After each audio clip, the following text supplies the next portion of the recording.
તો આપણે રેઝોનન્સ વાળો ટોપિક શરૂ કર્યો હતો. તો આ ફોટામાં ખાલી ઉપર છેલ્લી વાત તમને યાદ કરાવી દઉં કે યુનિકોર્ન રિયલ છે કે અનરિયલ છે, કે કાલ્પનિક છે ને ટૂંકમાં, સાચે સાચું મળતું નથી.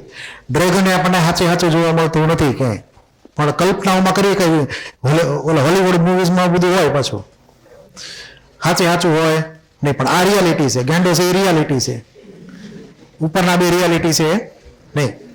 એટલે આ સાચે સાચો મોલેક્યુલ કે આયન, જેને આપણે રેઝોનન્સ હાઇબ્રિડ કીધું તો ગયા વખતે, અને આ એના લૂઝ સ્ટ્રક્ચર. પણ એ લૂઝ સ્ટ્રક્ચર આપણે ડ્રો કરીએ પણ એમાંથી એકે એની પ્રોપર્ટી સંપૂર્ણપણે સમજાવીએ કે નહીં. તો અહીંયા રેઝોનન્સનો મતલબ આ જ છે કે કોઈ એક પર્ટિક્યુલર મોલેક્યુલ કે આયન હોય એના એક પણ લૂઝ સ્ટ્રક્ચર એવા તમને ન મળે કે જે એ પર્ટિક્યુલર મોલેક્યુલ કે આયનની બધી જ પ્રોપર્ટીઝ, એના બોન્ડ એંગલ, એની બોન્ડ લેન્થ, એ બધું સમજાવીએ કે ન સમજાવીએ કે, તો એવા કેસમાં આપણે એને માનશું કે રેઝોનન્સ થતું છે એ મોલેક્યુલ કે આયનમાં. તો લખો એક પોઈન્ટ આની માટે.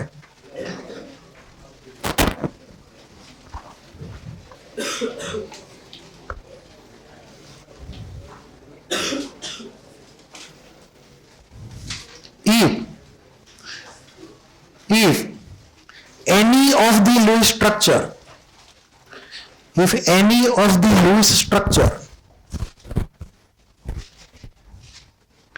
if any of the loose structure of a given molecule or ion, if any of the loose structure of given molecule or ion cannot explain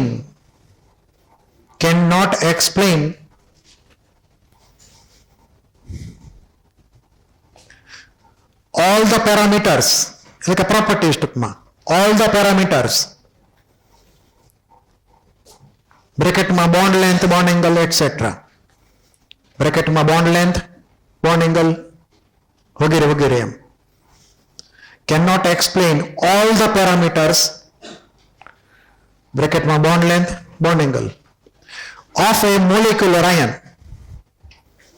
of a molecule or ion, then we assume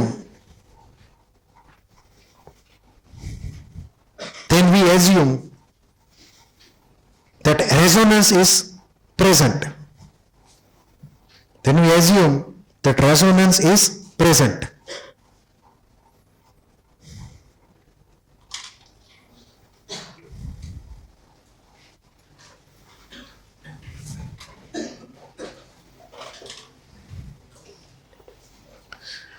પછી એક આમાં તમને ખાલી કહેવાનું, તો અહીંયા આ photo આપણે વાત તો થઈ ગયેલી જ છે ને, અને ઝેરોક્સમાં એનો ફોટો આપેલો છે. અહીંયા લખ્યું છે 6 પરપેન્ડિક્યુલર p ઓર્બિટલ. અહીંયા પરપેન્ડિક્યુલરનો મતલબ ચલો હેક્ઝાગોન ની આરે પરપેન્ડિક્યુલર છે, પણ એકબીજાને કેવી રીતે છે? પેરેલલ છે. એટલે અહીંયા એમ ખાલી યાદ કરી દો એટલે મિસ્ટેક ન થાય સમજવામાં, કે but parallel to each other, એમ but parallel to each other. આ પરપેન્ડિક્યુલર તો ઓલા હેક્સાગોન પ્લેન ની આરે છે, રિંગનું જે પ્લેન છે બેન્ઝીનમાં.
પછી આપણે બેન્ઝીનમાં એ પણ વાત કરી હતી કે એના બે પોસિબલ આવી રીતે સ્ટ્રક્ચર થઈ કે જેમાં ડબલ બોન્ડની એરેન્જમેન્ટમાં ડિફરન્સ આવતો.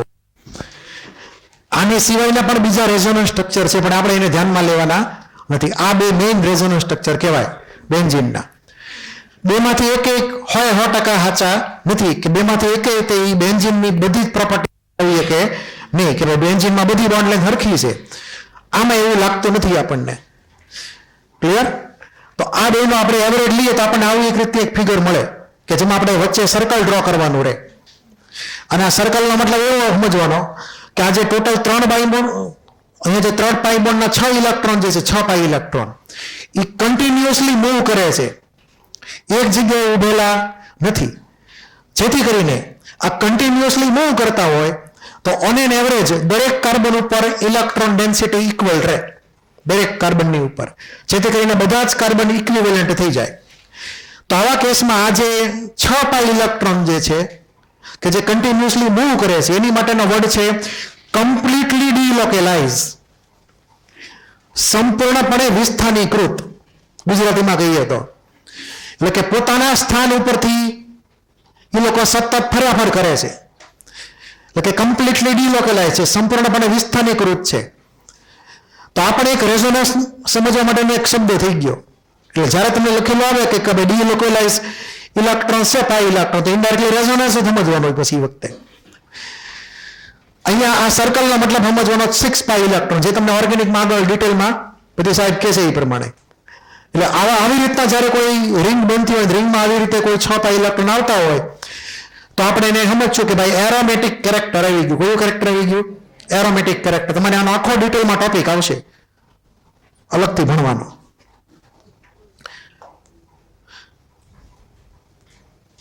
પછી આ બધા આપણે કાઉન્ટ કર્યા હતા ને બધા એવરેજ બોન્ડ ઓર્ડર ગણવાના બધાના કેસ કે બાકી હતા? એવરેજ બોન્ડ ઓર્ડર કેલ્ક્યુલેશન આ બધું બાકી હતું? તો તમે ક્યાં સુધી કરાવ્યું હતું છેલ્લે? એટલે કાર્બોનેટેડ જ કરાવ્યું હતું, નાઇટ્રેટ આયન એ બે જ ખાલી કર્યા હતા. ઓકે, હાલો, તો આનું તો આપણે પૂરું થઈ ગયું. મેં તમને કીધું હતું કે આવા જો બે પોસિબિલિટી થાય તો એમાંથી કોને પ્રાયોરિટી આપવાની? આ વાળાને પ્રાયોરિટી આપવાની, જેમાં એના પર પોઝિટિવ નહીં લેવાનો, કોઓર્ડિનેટ બોન્ડ માન લેવાનો. જો બે આન્સરમાં થતા હોય તો બે ન કરો તો કોઈ ઇસ્યુ નથી. હવે અહીંયા ફોસ્ફેટ આયન છે. ફોસ્ફેટ આયનમાં આપણે જો સ્ટ્રક્ચર ડ્રો કરીએ કોઈ એક લૂઝ સ્ટ્રક્ચર, તો 3 ઓક્સિજનના સિંગલ બોન્ડને -1 ચાર્જ અને 1 ઓક્સિજન ડબલ બોન્ડથી આવે. મેં તમને આની મેથડ શીખવાડેલી છે, યાદ હોય તો. ઓક્ઝો એનાયનના સ્ટ્રક્ચર ડ્રો કરવાની મેથડ, એમાં નેગેટિવ ચાર્જ જેટલો એ બધા ઓક્સિજનને આપવાનો -1 ના હિસાબે, અને એ લોકોના સિંગલ બોન્ડ મૂકવાના, વધેલા ઓક્સિજનના ડબલ બોન્ડ મૂકી દેવાના. તો અહીંયા પહેલું લૂઝ સ્ટ્રક્ચર જે છે એમાં 1 ડબલ બોન્ડ ને 3 સિંગલ બોન્ડ છે. અને પાછું કન્ડિશન અહીંયા ધ્યાન રાખજો કે રેઝોનન્સની કન્ડિશન તમે ઓર્ગેનિકમાં ડિટેલમાં ભણશો, ખાલી ઉપર છેલ્લી આપણે અહીંયા સમજવાની છે.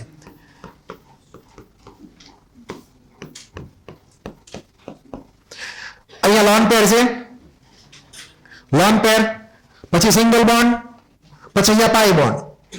તો મતલબ એવો થાય કે આ 3 એટમ જે લાઈનમાં આપણે ઇમેજિન કરી શકીએ તો 3 ની એક ઓર્બિટલ આવશે એકબીજાને પેરેલલ. આની લોન પેર લઈએ ઓક્સિજનની, પછી આ ફોસ્ફરસની ને એની લઈએ આપણે પી ઓર્બિટલ પાઈ બોન્ડ વાળી. તો આપણે એવું ઇમેજિન કરી શકીએ કે આ બે ઓર્બિટલ કે જે પાઈ બોન્ડ બનાવે છે પી ને ઓ વચ્ચે, એ આની કોઈ એક લોન પેર આડે પેરેલલ છે. એટલે અત્યારે આ બેનું સેટિંગ હોય તો પછી ધીમે ધીમે આ બેનું સેટિંગ થવા માંડે અને આ સેટિંગ બ્રેક થઈ જાય. એટલે કે રેઝોનન્સ પોસિબલ થાય. એટલે મિનિમમ આપણે એટલું જોવાનું કે મિનિમમ 3 એટમની ઓર્બિટલ એકબીજાને પેરેલલ થાય તો જ રેઝોનન્સ આગળ વધારવાનું.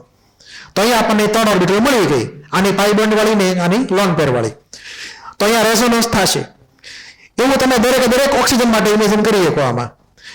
તો રેઝોનન્સ થતું હોય તો આપણે એવું ઇમેજિન કરી શકીએ કે આ વારા ફરતી વારા બધા ઓક્સિજનનો વારો આવે ડબલ બોન્ડનો. અત્યારે ઉપરના ઓક્સિજનનો ડબલ બોન્ડ છે, તો એ પ્રમાણે બાકીના 3 ઓક્સિજનનો વારો આવે કે ન આવે ડબલ બોન્ડનો? તો ટોટલ 4 રેઝોનન્સ સ્ટ્રક્ચર થાય. તમને સીધો ઇન્ટિજર ટાઈપનો ક્વેશ્ચન પૂછે કે ફોસ્ફેટ આયનના કેટલા રેઝોનન્સ સ્ટ્રક્ચર થશે, number of resonance structure of phosphate ion, integer ટાઈપનો ક્વેશ્ચન. તો અહીંયા 6 થઈ ગયા, સોરી 4. કેવી રીતે આપણે એક ડબલ બોન્ડ ખાલી ફેરવી રાખ્યો આપણે, એની બધા સિંગલ બોન્ડ પ્રમાણે ફરતા રહે. તો અહીંયા ડબલ બોન્ડને ટાર્ગેટ કરીને સમજવું હેલું પડે આપણને. આ ચારે ચાર રેઝોનન્સ સ્ટ્રક્ચર જે છે. હવે આપણને પૂછે કે રેઝોનન્સ હાઇબ્રિડમાં કયો બોન્ડ ઓર્ડર આવે અને કયો એનો એવરેજ નેગેટિવ ચાર્જ હોય, તો કોઈ એક લૂઝ સ્ટ્રક્ચર ટાર્ગેટ કરી લેવાનું. તો આમાં ટોટલ બોન્ડ 5 છે અને ઓક્સિજન છે 4, કે જેમાં ઇલેક્ટ્રોન આમથી આમ થાય છે હેરાફેરી કરી. તો 5/4 એટલે બોન્ડ ઓર્ડર થઈ ગયો, એવરેજ બોન્ડ થઈ ગયો 1.25. પછી એવરેજ નેગેટિવ ચાર્જ લઈએ તો ટોટલ ચાર્જ -3 છે અને ઓક્સિજન 4 છે, તો -3/4 એનો એવરેજ નેગેટિવ ચાર્જ થઈ ગયો. તો આ ફોસ્ફેટ આયન જે છે એનું રેઝોનન્સ હાઇબ્રિડ થઈ ગયું, જેમાં દરેક ઓની ઉપર -0.75 અને બધા જ બોન્ડ ઓર્ડર 1.25. ક્લિયર? જો આપણે આને જ સ્ટાન્ડર્ડ માનીએ તો અહીંયા ડબલ બોન્ડ ને સિંગલ બોન્ડ નો બોન્ડ એંગલ મોટો થવો જોઈતો હતો, એટલે બોન્ડ એંગલ 2 ટાઈપના થાત અને 2 ટાઈપના ઓક્સિજન થાત, ડબલ બોન્ડ વાળા અને સિંગલ બોન્ડ વાળા. એવું આમાં થતું નથી. આ રેઝોનન્સ સ્ટ્રક્ચર એટલે કે હાઇબ્રિડ, રેઝોનન્સ હાઇબ્રિડ આપણને ક્લિયરલી એમ કે છે કે બધા ઓક્સિજન ઇક્વિવેલન્ટ છે, બધી જ બોન્ડ લેન્થ અને બધા જ બોન્ડ એંગલ ઇક્વિવેલન્ટ છે એકબીજા હારે. એટલે કે આ perfect sp3 tetrahedral bond angle 109 છે ડ્યુ ટુ રેઝોનન્સ. તો આમાં ભૂલ થઈ હતી એમ નહીં ચાલો કે ડબલ બોન્ડ ને સિંગલ બોન્ડ નું રિપલ્શન વધારે હોય એટલે બોન્ડ એંગલ મોટો આવે, એવું આમાં નહીં થાય. ક્લિયર છે? રેઝોનન્સ જો ન થતું હોત ને તો આ એંગલ મોટો થાત બાકીના 2 સિંગલ વાળા કરતા. ખાસ ધ્યાન રાખજો, ઇમ્પોર્ટન્ટ છે. તો એક ડ્રો કરી નાખજો ફોસ્ફેટ આયન નો રેઝોનન્સ સ્ટ્રક્ચર, રેઝોનન્સ હાઇબ્રિડ. આ બધા ડ્રો કરવાની જરૂર નથી, કોઈ એક જ ડ્રો કરવાનું અને પછી ડબલ બોન્ડની પોઝિશન ફેરવે રાખવાની 1 by 1 ગમે એ સિક્વન્સમાં. એટલે બાકીના 3 સ્ટ્રક્ચર તમે જનરેટ ઇઝીલી કરી શકો. તો આમાં કોઈને કઈ ડાઉટ હોય તો બોલી જાઓ. છે કોઈને કઈ ડાઉટ? નેક્સ્ટ.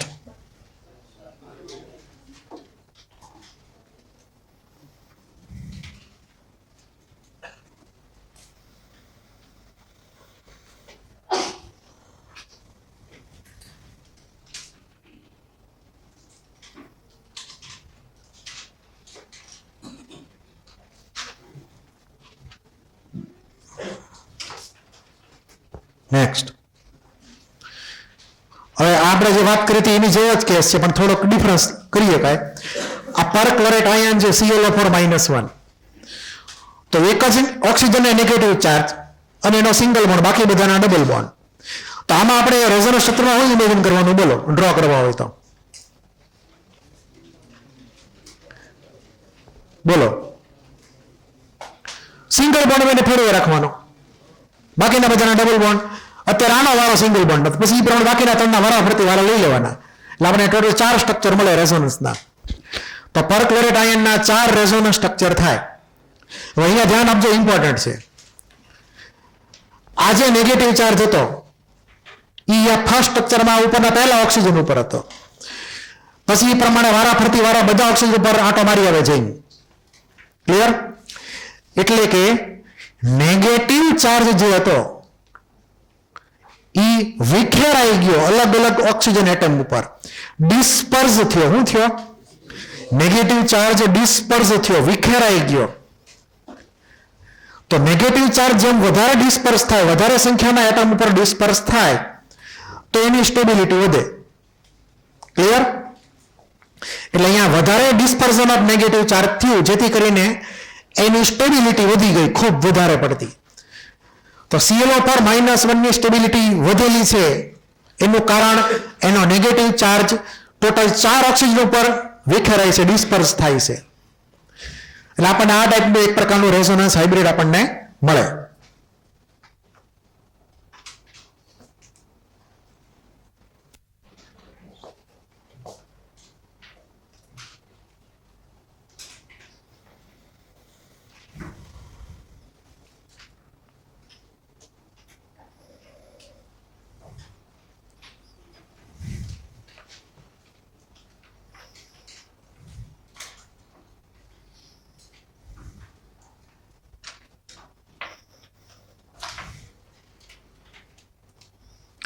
એટલે 4 માંથી કોઈ એક જ સ્ટ્રક્ચર ડ્રો કરવાનું, બધા સ્ટ્રક્ચર ડ્રો નહીં કરવાના.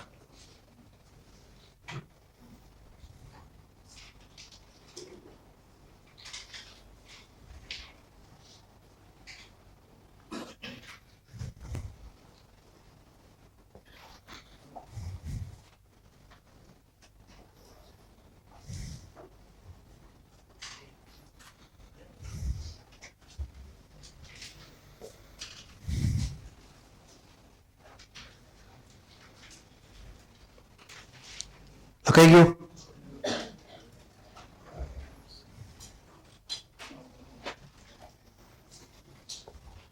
લખાઈ ગયું ને? હવે આ ClO3-1 આયન એટલે કે ક્લોરેટ આયન છે. તો 3 જ ઓક્સિજન અને -1 ચાર્જ, તો એક ઓક્સિજનનો સિંગલ બોન્ડ ને બાકીના બેના ડબલ બોન્ડ. તો આમાં તો ઓલી કન્ડિશન્સ બધી સેટિસ્ફાઈ થઈ ગઈ કે આ લોન પેર અહીંયા O- ની પછી અહીંયા પાઈ બોન્ડ આ સાઈડના એ એક જ ડાયરેક્શનમાં પેરેલલ છે ટૂંકમાં, જેથી કરીને રેઝોનન્સ થઈ શકે એ પ્રમાણે. તો અહીંયા વારા ફરતી વારા દરેક ઓક્સિજનને સિંગલ બોન્ડ આપવાનો એટલે ટોટલ 3 રેઝોનન્સ સ્ટ્રક્ચર થયા ClO3-1 ના. સિંગલ બોન્ડ ફેરવ્યું એટલે એ પ્રમાણે બાકીના 2 બોન્ડ ડબલ બોન્ડ માનવાના. તો હવે અહીંયા નેગેટિવ ચાર્જ જે છે એ કેટલા ઓક્સિજન ઉપર ડિસ્પર્સ થાય છે? 3 ઉપર ડિસ્પર્સ થાય છે. આની પહેલાના કેસમાં ClO4- માં એ 4 ઓક્સિજન ઉપર ડિસ્પર્સ થતો હતો. તો એવરેજ નેગેટિવ ચાર્જ અહીંયા 0.25 આવ્યો માઇનસમાં, જ્યારે અહીંયા એવરેજ નેગેટિવ ચાર્જ આવ્યો -0.33. તો આમાં કયું વધારે સ્ટેબલ ગણાય? બોલો, આ વધારે ગણવું સ્ટેબલ કે આગળ વાળું વધારે સ્ટેબલ ગણવું? આગળ વાળું જે હતું પરક્લોરેટ આયન કે જેમાં 4 ઓની ઉપર નેગેટિવ ચાર્જ હતો વધારે સ્ટેબલ ગણવાનો. ઇમેજિન કરી લ્યો કે ધારો કે હું 30 કિલોનું વજન ઉપાડીને જાતો, બરાબર છે, મને આમાં બીજા 2 ફ્રેન્ડ મળી જાય તો 2 ને 10-10 પરાવી દઉં. એટલે મારે એટલું ઓછું ઉપાડવું તો મારે 10 કિલો, ઓલા 10 કિલો, ત્રીજાને 10 કિલો, તો મેં મારા 30 કિલો ડિવાઈડ કરી નાખ્યા વજનના એ પ્રમાણે, જેથી કરીને મને સારું લાગ્યું ટૂંકમાં. ઓલા બેને જે થવું એ થાય. પછી માની લો કે મને કોક દી બીજા 3 પણ આમાં મળે 2 ની બદલે, તો એ પ્રમાણે હું 7.5 કિલો બધા ડિવાઈડ કરી દઉં. ક્લિયર? તો અગાઉ કરતા મને વધારે સારું લાગે કે 10 કિલો ની બદલે 7.5 કિલો જ વજન છે ખાલી હવે ઉપાડવાનું મારે. તો જેમ નેગેટિવ ચાર્જ વધારે માત્રામાં ડિસ્પર્સ થાય વધારે સંખ્યાના એટમ ઉપર, એમ એની સ્ટેબિલિટી નેગેટિવ ચાર્જની વધે. તો આપણે સમજી શકીએ કે ઓર્ડર ઓફ સ્ટેબિલિટી જે છે ClO4-1 ગ્રેટર દેન ClO3-1. આ સમજીએ કંઈક ન સમજીએ કાંઈ? ચાર્જ -1 બે માર્કો જ છે, ખાલી નંબર ઓફ એટમ્સ અલગ અલગ છે 4 ને 3. તો આ મોર સ્ટેબલ, આ લેસ સ્ટેબલ. હવે આની એપ્લિકેશન ક્યાં આવે? તો આ લોકોને તમે એસિડમાં કન્વર્ટ કરો તો એસિડ સ્ટ્રેન્થ તો ધારો કે ઓર્ડર લખવાનો થાય. તો એસિડ સ્ટ્રેન્થમાં ધારો કે આ લોકોને એસિડ લઈએ HClO4 અને HClO3, એટલે બેયને H+ આપી દીધા એટલે આ એસિડ બની ગયા. આ પર ક્લોરિક એસિડ ને આ ક્લોરિક એસિડ પ્રમાણે HClO3. હવે હું તમને એમ પૂછું કે આ બેમાંથી વધારે એસિડિક કોણ? તો તમને રૂલ યાદ હોવો જોઈએ કે acid strength directly proportional two stability of conjugate base. એવો રૂલ આપણે અગાઉ લખાવેલો છે. Acid strength directly proportional two stability of conjugate base.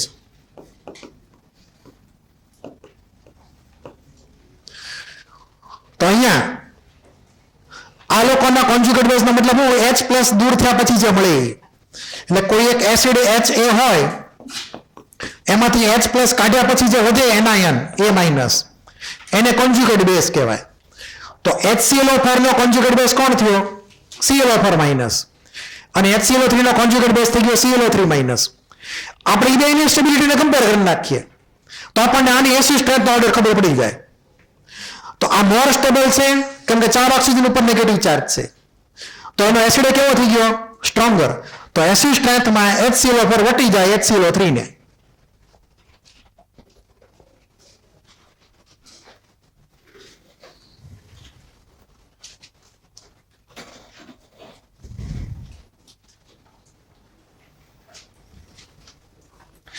હવે આવું લોજિક તમે બીજા બધા કેસમાં એપ્લાય કરી શકો, જેમાં તમને અગાઉ આપી હતી ઝેરોક્સ પીરિયોડિક ટેબલ વાળી, કે જેમાં અલગ અલગ ઓલા ઓક્સાઇડ અને એસિડ ના ઓર્ડર લખીને આપ્યા હતા બધા, અથવા તમે લખેલા હશે. તો એમાં તમે આ લોજિક એપ્લાય કરી શકો કે ભાઈ રેઝોનન્સને આધારે વધારે સ્ટેબિલિટી મળે તો એનો કરસ્પોન્ડિંગ એસિડ વધારે સ્ટ્રોંગ હોય.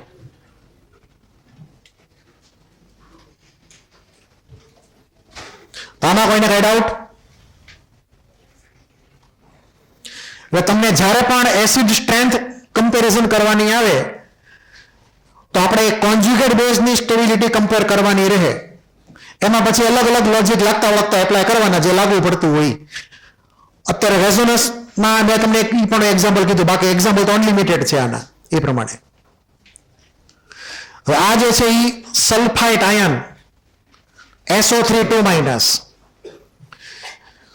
2 ઓક્સિજન -1 ચાર્જ, એક ડબલ બોન્ડ, તો 3 સ્ટ્રક્ચર કેવી રીતે થાય સમજાવો કાઉન્ટિંગ કરીને.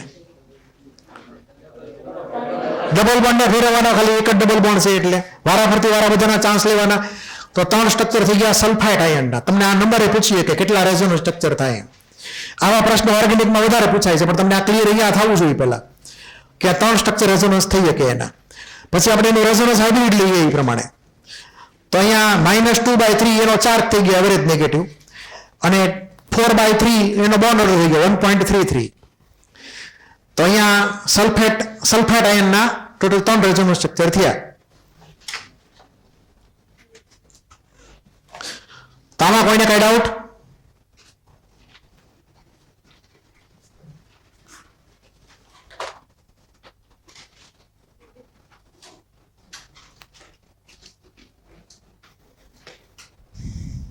કોઈ એક જ સ્ટ્રક્ચર ડ્રો કરજો, 3 નહીં.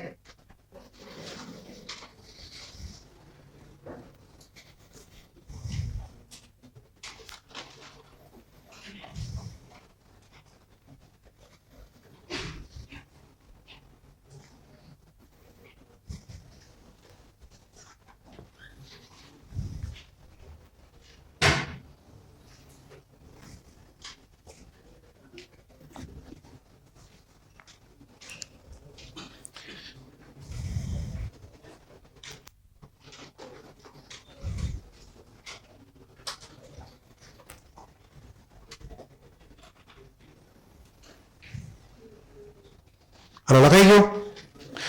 હવે આનો મોટો ભાઈ લઈએ સલ્ફેટ આયન. અને સલ્ફેટ આયનમાં 6 રેઝોનન્સ સ્ટ્રક્ચર છે. મને સમજાવો 6 કેવી રીતે થાય without drawing it. Mathematical counting થી સમજાવો કે 6 કેવી રીતે થશે એમ. વિચારેલો આન્સર 30 સેકન્ડ આપી દઉં છું.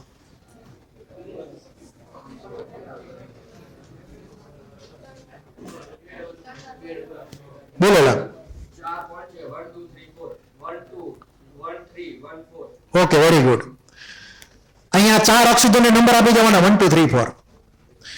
2 જગ્યાએ ડબલ ને 2 જગ્યાએ સિંગલ. કાં તો ડબલ બોન્ડ ને ટાર્ગેટ કરો, કાં તો સિંગલ બોન્ડ ને ટાર્ગેટ કરો. તો અહીંયા માની લો કે 1 ને 2 માં ડબલ બોન્ડ છે, તો ઓટોમેટિકલી બાકીના 2 માં સિંગલ બોન્ડ થઈ જશે. એટલે આપણે કોઈ એક જ કાઉન્ટ કરશું, કાં તો ડબલ કાં તો સિંગલ. તો 1 2 એક પેર, 1 3 બીજી પેર, 1 4 ત્રીજી પેર, પછી આગળ શું આવે 2 અને 3 ની પેર, પછી 2 અને 4 ની પેર, અને છેલ્લે 3 અને 4 ની પેર ડબલ બોન્ડ માટે. તો અહીંયા ટોટલ 6 સ્ટ્રક્ચર થઈ ગયા રેઝોનન્સના સલ્ફેટ આયન માટે. ઇન્ટિજર ટાઈપનો ક્વેશ્ચન એક્ઝામમાં હોઈ શકે. અને બાકી બધું તો તમને ક્લિયર છે જ કે એવરેજ બોન્ડ ઓર્ડર કેટલો અને એવરેજ નેગેટિવ ચાર્જ કેટલો. એટલે આ તમને ખાલી 6 ડ્રો કરવાની જરૂર હતી નથી. કોઈ એક જ લૂઝ સ્ટ્રક્ચર તમને આવડવું જરૂરી છે આની માટે.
હવે અહીંયા આપણે બે એસિડ સલ્ફ્યુરિક એસિડ અને સલ્ફ્યુરસ એસિડની એસિડ સ્ટ્રેન્થને કમ્પેર કરીએ તો આ બેમાંથી કોણ વધારે એસિડિક અને શા માટે?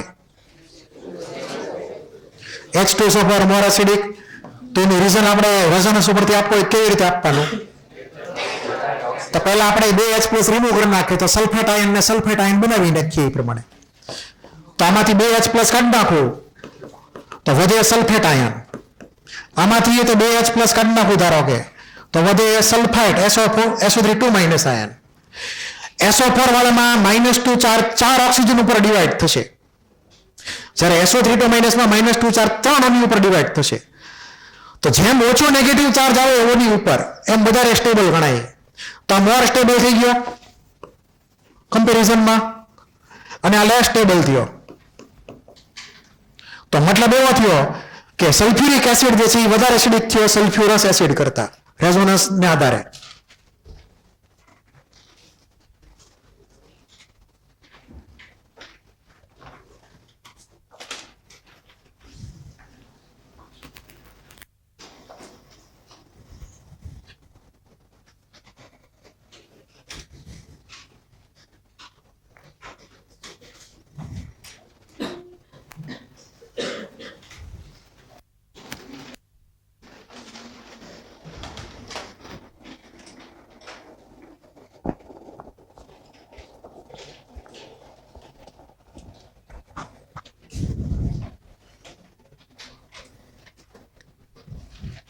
આમાં કોઈને કઈ ડાઉટ?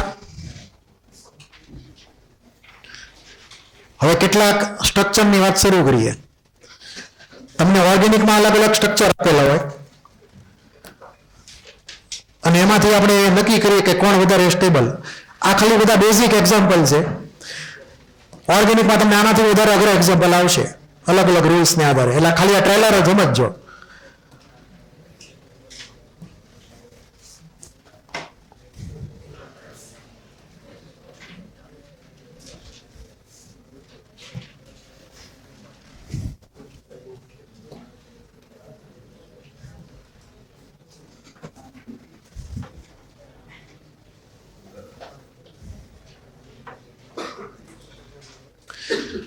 હવે આ એક ફર્સ્ટ મોલેક્યુલ લઈએ.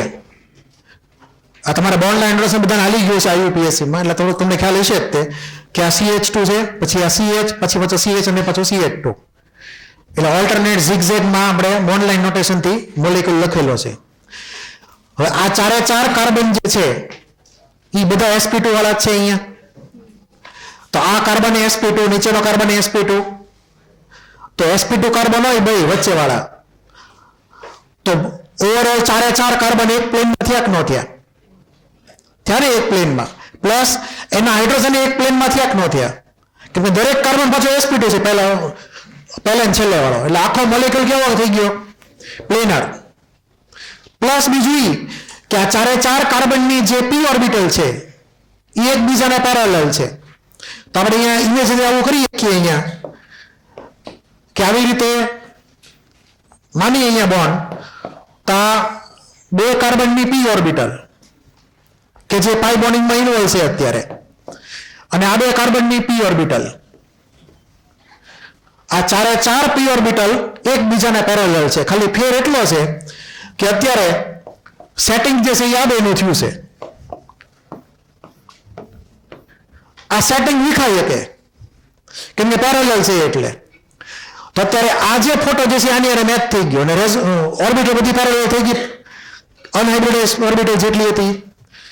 તો એવા કેસમાં રેઝોનન્સના ચાન્સ ખરા. તો અહીંયા તમને એક એરો ડ્રો કરીને બધા આપ્યા છે. એમાં સમજણ એવી રીતે અહીંયાથી બોન્ડ સ્ટાર્ટ થયો, એરો સ્ટાર્ટ થયો, અહીંયા એરો પૂરો થયો વચમાં. ધેટ મીન્સ અહીંયાનો પાઈ બોન્ડ આ બાજુ શિફ્ટ થઈ ગયો. ક્લિયર? એટલે કે આ બેનું જે સેટિંગ હતું એ વિખરાઈ ગયું, આ બેનું સેટિંગ બની ગયું, બીજા ત્રીજાનું સેટિંગ બની ગયું. એવું તમે ઇમેજિન કરી શકો. હવે આ જે છે બોન્ડ બ્રેક થાય તો આ સાઈડના કાર્બનનો એક નવો પાઈ બોન્ડ તો બનવાનો જ છે. તો એને કાંઈ લોસ બસ થયો નથી. ખાલી ફેર એટલો કે પાઈ બોન્ડ આ બાજુ બદલે આ બાજુ આવ્યો, પણ લોસ આને ગયો આ કાર્બનને, કેમ એનો પોતાનો ઇલેક્ટ્રોન વયો ગયો. એટલે આ કાર્બન ઉપર અહીંયા સીધો C+ થઈ જાય અને અહીંયા નવો પાઈ બોન્ડ આવી જાય. એટલે અહીંયા જો તમને પાઈ બોન્ડ લખીને આપેલો છે બીજો એક સિગ્માની હારે. હવે જો ઇલેક્ટ્રોનનો ફ્લો જે છે એ સેમ ડાયરેક્શનમાં જ રહે, કોઈ હામ સામે ઇલેક્ટ્રોન ન આવે, એક જ ડાયરેક્શનમાં બધા ઇલેક્ટ્રોન ભાગે. તો અહીંયાથી પાઈ બોન્ડ બ્રેક થશે, નકર કાર્બનના 5 બોન્ડ થઈ જાય. જો તમે એમને એવું ન કરો ને તો આ બોન્ડ બ્રેક થાય એના ઇલેક્ટ્રોન છેલ્લા કાર્બન પર વયા જાય. એટલે અહીંયા આવી જાય lone pair with negative charge. હવે આ બેમાંથી આપણે સ્ટેબિલિટી નક્કી કરવાની વિથ રીઝન. તો અલગ અલગ રૂલ્સ છે. સૌથી પહેલા હંમેશા ઓક્ટેટ ચેક કરવાનું. શું કરવાનું? ઓક્ટેટ એટલે અષ્ટક. અને મોટા ભાગે આપણે એપ્લાય કરશું સેકન્ડ પીરિયડના એલિમેન્ટ માટે. તો કાર્બન, ઓક્સિજન, નાઇટ્રોજન બધા સેકન્ડ પીરિયડમાં ગણવાના. પહેલા ઓક્ટેટ ચેક કરો. અને જો ઓક્ટેટ જો અનસ્ટેબલ મળે આપણને કોઈ એક સ્ટ્રક્ચરમાં તો એ અનસ્ટેબલ થઈ જશે. તો આમાં પહેલા ઓક્ટેટ ચેક કરો, બધા કાર્બનના ઓક્ટેટ પૂરા છે. ઓક્ટેટ મતલબ 8 ઇલેક્ટ્રોન થવો જોઈએ દરેક કાર્બનના. તો 4 બોન્ડ છે, ધારો કે આ કાર્બનના 4 બોન્ડ કેવી રીતે આવ્યા? CH2 ની હારે 2 સિગ્મા ને 2 અહીંયા દેખાય છે બીજા 2. દરેક કાર્બનનું ઓક્ટેટ અહીંયા પૂરું છે. આમાં કોઈ કાર્બનનું ઓક્ટેટ ઇનકમ્પ્લીટ ખરું? બોલો. આ C+. C+ ભાળેલા 8 પેજ જવા દેવાનો ઇનકમ્પ્લીટ ઓક્ટેટ. કેમ કે આ C જે છે એ CH2+ છે. CH2 ના 2 સિગ્મા ને આ નવો 1 સિગ્મા ત્રીજો.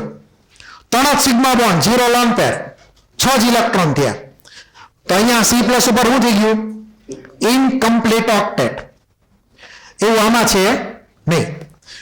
તો અહીંયા બધાના ઓક્ટેટ પૂરા, આમાં એક જણનું ઓક્ટેટ ઇનકમ્પ્લીટ. તો કોને અનસ્ટેબલ ને કોને સ્ટેબલ કહેવાનું? આ બાજુ મોર સ્ટેબલ, આ બાજુ લેસ સ્ટેબલ. આ ક્લિયર? પહેલો ઓક્ટેટ રૂલ હતો આ, કે ઓક્ટેટ રૂલ ચેક કરીને પેલા જોઈ લેવાનું. પછી આપણે બીજું પણ લોજિક વાપરી શકીએ ઓક્ટેટ સિવાયનું રીતે. કેમ કે મલ્ટિપલ રીઝન્સ ક્યારેક એપ્લિકેબલ થતા હોય કોઈ એક પર્ટિક્યુલર ઓપ્શન માટે. અહીંયા તો અહીંયા તમે જોશો તો અહીંયા આ બાજુ બોન્ડ વધારે છે કે આ બાજુ બોન્ડ વધારે છે?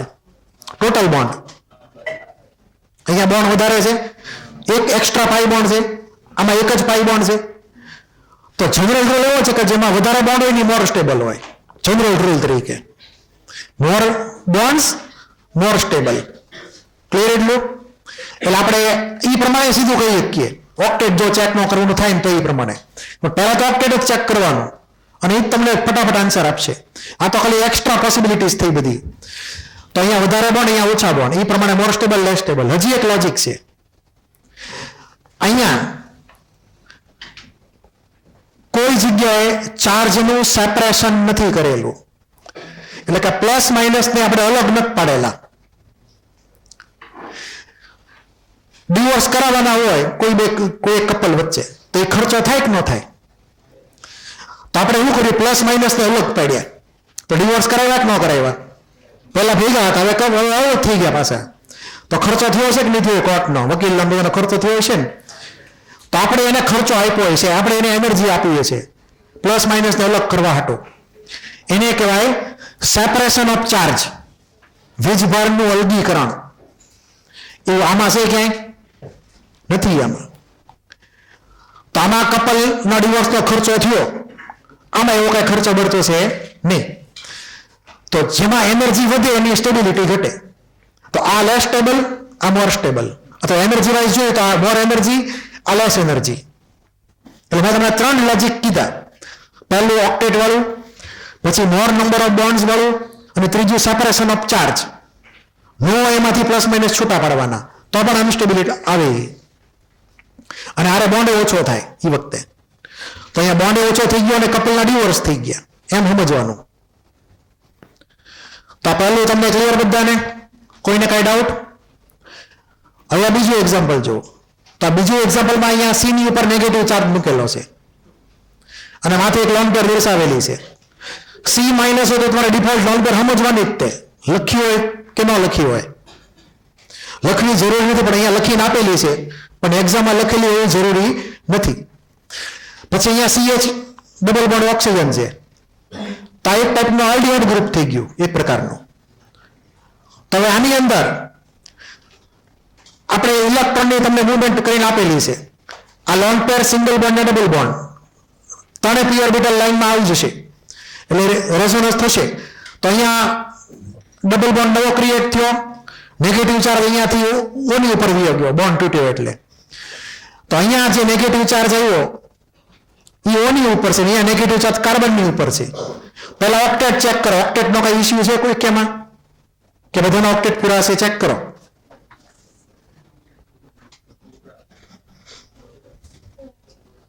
બધાના ઓક્ટેટ પૂરા જ છે આમાં. સી માઇનસ ના 3 સિગ્મા ને એક લોન પેર, એ કમ્પ્લીટ, આ બે કમ્પ્લીટ. અહીંયા બધાના ઓક્ટેટ એ પ્રમાણે પૂરા છે. તો ઓક્ટેટ રૂલ અમારે એપ્લિકેબલ થશે નહીં. પછી બીજો રૂલ કયો કીધો તો નંબર ઓફ બોન્ડ્સ ચેક કરો. તો આમાં નંબર ઓફ બોન્ડ ને આમાં નંબર ઓફ બોન્ડ કઈ અલગ અલગ છે, હરખા હરખા છે, હરખા છે એટલે એ ઇસ્યુ નથી આવ. પછી આમાં ચાર્જનું સપરેશન કરેલું છે આપણે નથી, પહેલેથી જ નેગેટિવ ચાર્જ હતો, આપણે કઈ કોઈના ડિવોર્સ કરાવ્યા નથી. તો એ લોજિક આમાં કામ નહીં કરે. તો હવે કયું લોજિક કામ કરશે બોલો? નેગેટિવ ચાર્જની લોકેશન.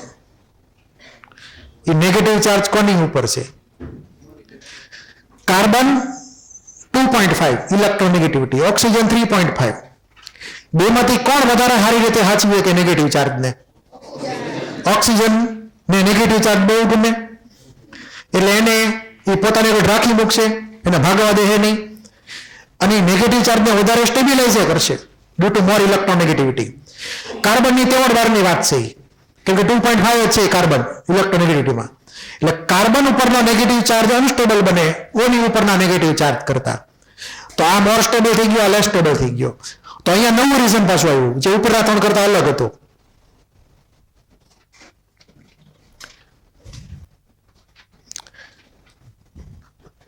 તમને બધા રૂલ બધા આમાં લખીને આપેલા છે, નંબર સહિત લખેલા આપણે દરેક એક્ઝામ્પલમાં, કે આમાં આટલા રૂલ તમે એપ્લાય કરીને આન્સર લાવી શકો. તો આમાં કોઈને કઈ ડાઉટ હોય તો બોલી જાઓ. કોઈને કઈ ડાઉટ? તો અહીંયા આપણે નેગેટિવ ચાર્જની લોકેશન ચેક કરી, કયા આઇટમ ઉપર હતી એની ઉપરથી જવાબ આપ્યો. કે આગલા 3 રૂલ કામ કર્યા નહીં, પહેલા મેં તમને કીધા હતા એ. હવે આની વાત કરો, આમાં પહેલા ઓક્ટેટ ચેક કરો. આની અંદર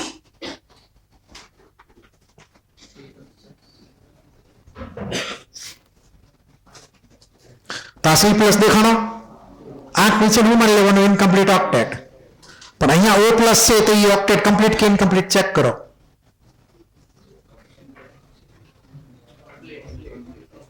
હે કમ્પ્લીટ જ છે. પહેલા 2 લોન પેર ને 2 સિગ્મા હતા, 2 બોન્ડ હતા ઓક્સિજનના, એટલે 8 ઇલેક્ટ્રોન થઈ ગયા. પણ હવે શું કર્યું ઓક્સિજને?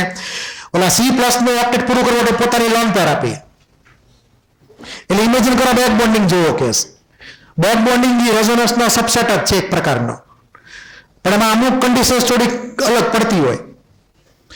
આની અંદર આપણે અહીંયા ટ્રિપલ બોન્ડ થઈ ગયો સી અને ઓની વચ્ચે, એક નવો કોઓર્ડિનેટ બોન્ડ જનરેટ થઈ ગયો. તો ઓની ઉપર પોઝિટિવ આવે અને સીની ઉપર 0 ચાર્જ થઈ જાય. તો હવે ઇનકમ્પ્લીટ ઓક્ટેટ સી પ્લસ નું, અહીંયા બધાના ઓક્ટેટ કમ્પ્લીટ. તો ઓક્ટેટ રૂલને પહેલી પ્રાયોરિટી આપવાની. તો કોણ સ્ટેબલ થયું? આ મોર સ્ટેબલ, આ લેસ સ્ટેબલ. ઓક્ટેટ રૂલને આધારે સીધો જવાબ. ક્લિયર એટલું? તો આમાં કોઈને કઈ ડાઉટ હોય તો બોલી જાઓ. હવે તમે ભૂલથી એવું નક્કી કરો કે આપણે અહીંયા વાત કરી હતી કે ભાઈ ઓની ઉપર નેગેટિવ ચાર્જ મોર સ્ટેબલ હોય સી વાળા કરતા. તો હવે તમે ઊંધું લોજિક લગાડો. ધારો કે અહીંયા ઓની ઉપર પોઝિટિવ ને સીની ઉપર પોઝિટિવ, તો O ઉપર પોઝિટિવ અનસ્ટેબલ કહેવાય સી વાળા કરતા, કેમ કે ઓની વધારે ઇલેક્ટ્રોનેગેટિવિટી છે. તો એ લોજિક ખોટું પડશે, કેમ કે આ કેમેસ્ટ્રી છે. ક્લિયર? લોજિક ખોટું પડશે. આપણે ઓક્ટેટને પ્રાયોરિટી આપવાની. બરાબર? ઈ પૂરું હોય તો કોઈ ઇસ્યુ નથી, ઈ પૂરું ન હોય તો ઇસ્યુ મોટા થશે. એટલે મેજર રૂલ ઓક્ટેટ વાળો થઈ ગયો સ્ટેબિલિટી નક્કી કરવા માટે. પછી બીજા બધા રૂલ્સ એપ્લાય કરવાના લાઇનસર જે થતા હોય. આમાં કોઈને કઈ ડાઉટ હોય તો બોલી જાઓ. છે કોઈને કઈ ડાઉટ? હવે આની અંદર ધ્યાનથી જો અને મને રીઝન તમે મને કહો શું થઈ શકે. ફર્સ્ટ ઉપરવાળામાં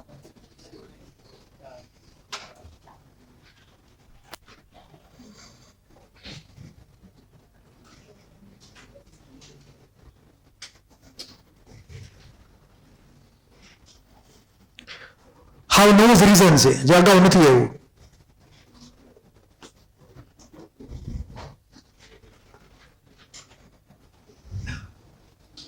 બોલો. Very good. પ્લસ માઇનસ ને આઘા રાખવા હારા કે પાયા રાખવા હારા? આઘા રહે તો ઓછું એટ્રેક્શન થાય, પાયા રહે તો વધારે એટ્રેક્શન થાય, એટલે વધારે સ્ટેબિલિટી મળે.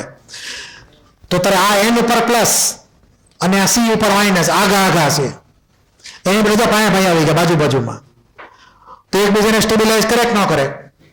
તો પ્લસ માઇનસ ચાર્જ બંનેમાં છે, આમાંય પ્લસ માઇનસ છે, આમાંય પ્લસ માઇનસ છે. તો આપણે એની રિલેટિવ લોકેશન જોવાની કે પ્લસ માઇનસ નજીક વધારે કેમાં છે અથવા આઘા કેમાં છે. વધારે નજીક હોય તો મોર સ્ટેબલ બને. બાકી તમે ઓક્ટેટ રૂલ એપ્લાય કરો, ઓક્ટેટ રૂલ બધામાં ઓક્ટેટ કમ્પ્લીટ જ છે આની અંદર. અહીંયા એન પ્લસ ના 4 બોન્ડ છે અને એની એટલે મિથાઇલ સમજજો. આ નાઇટ્રોજન ની હારે 3 CH3 જોઈન કરેલા સમજી લેવાના, અને એક બોન્ડ એટલે આયન ઉપર પ્લસ ચાર્જ એટલા માટે થયો કે નાઇટ્રોજનના 4 સિગ્મા બોન્ડ થઈ ગયા. એટલે એમોનિયમમાં કેમ પોઝિટિવ ચાર્જ હોય એન ઉપર, એમ અહીંયા એન ઉપર પોઝિટિવ ચાર્જ આવી ગયો. ક્લિયર? તો અહીંયા એની મતલબ CH3 મિથાઇલ ગ્રુપ એવું સમજવાનું. તો આમાં આપણે હાવ નવું લોજિક વાપર્યું, પ્લસ માઇનસ નું રિલેટિવ લોકેશન. આમાં કોઈને કઈ ડાઉટ હોય તો બોલો. આગળના જે રૂલ કહી દે એમાં એકે હાલ્યા નહીં. બોલો કયો એરો? લાલ કલરનો. લાલ કલરનો એરો જે છે એ ઇલેક્ટ્રોનની મૂવમેન્ટ દર્શાવે છે. રેઝોનન્સમાં ઇલેક્ટ્રોન ફરશે.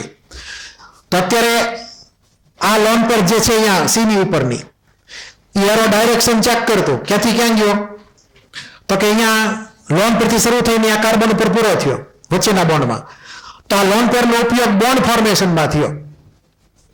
એટલે અહીંયા આ જગ્યા જો ડબલ બોન્ડ થઈ ગયો, અહીંયા દેખાય છે. પેલા આ CH2 ને CH વચ્ચે સિંગલ બોન્ડ હતો, હવે એવું થઈ ગયું ડબલ બોન્ડ. શું કામ ડબલ બોન્ડ થઈ ગયો? તો કે આ કાર્બને પોતાની લોન પેર યુઝ કરી બોન્ડ ફોર્મેશનમાં. તો હવે આ કાર્બનના 5 બોન્ડ થઈ ગયા. જો અહીંયા ડબલ બોન્ડ ક્રિએટ કરો તો એક બોન્ડ તૂટે એટલે પાઈ બોન્ડ તૂટ્યો અને ઇલેક્ટ્રોન આ બાજુ ગયા ગયા સી ઉપર.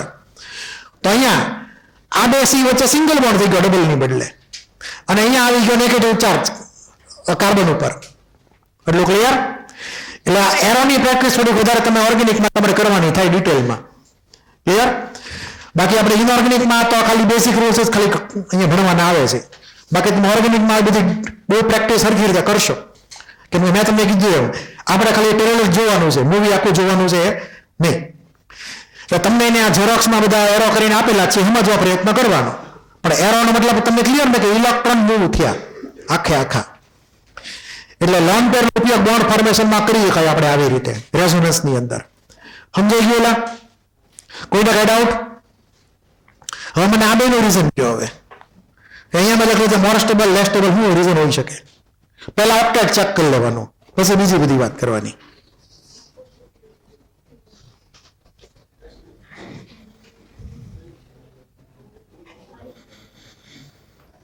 બોલો.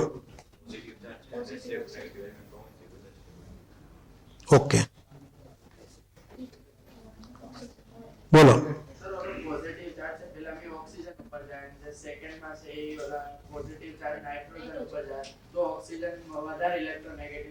ઓકે, એકમાં O પ્લસ છે ને બીજામાં N પ્લસ છે, બાકી બધું હરખું જ છે. એમાં બોન્ડની સંખ્યા હરખી છે, બધાનો ઓક્ટેટ કમ્પ્લીટ છે, બેમાં ચાર્જ છે પાછા. એટલે હવે ખાલી જોવાનું relative location of positive charge. હવે ઓક્સિજન ને નાઇટ્રોજન એમાંથી વધારે કંજૂસ કોણ? ઓક્સિજન ખરો, કેમ કે ઇલેક્ટ્રોન જલ્દી આપે નહીં, એની વધારે છે ઇલેક્ટ્રોન નેગેટિવિટી. નાઇટ્રોજન ઓછો કંજૂસ 3.0.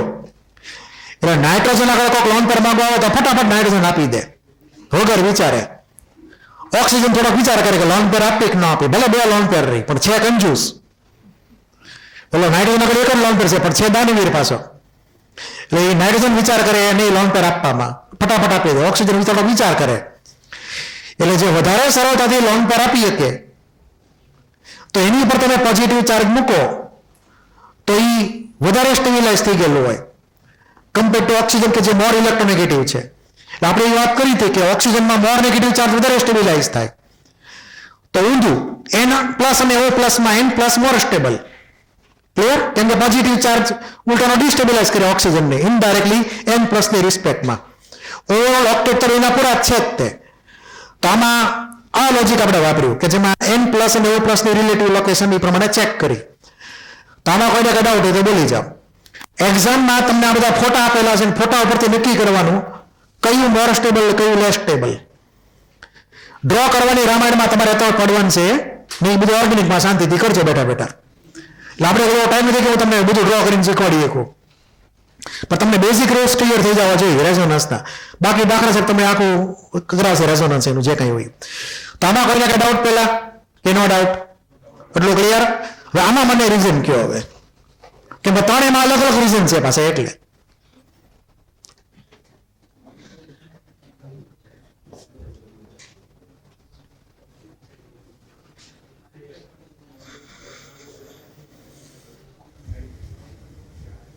એટલે કોઈક નવા આંગળી ઊંચી કરો પેલા. હું ગમે એને પૂછીશ, 1 મિનિટ વિચારી લે, હું ગમે એને પૂછીશ હવે, કે અમુક લોકો જ જવાબ આપે. આંગળી રાખી દે નીચે અત્યારે, હું ગમે એને પૂછી લઈશ.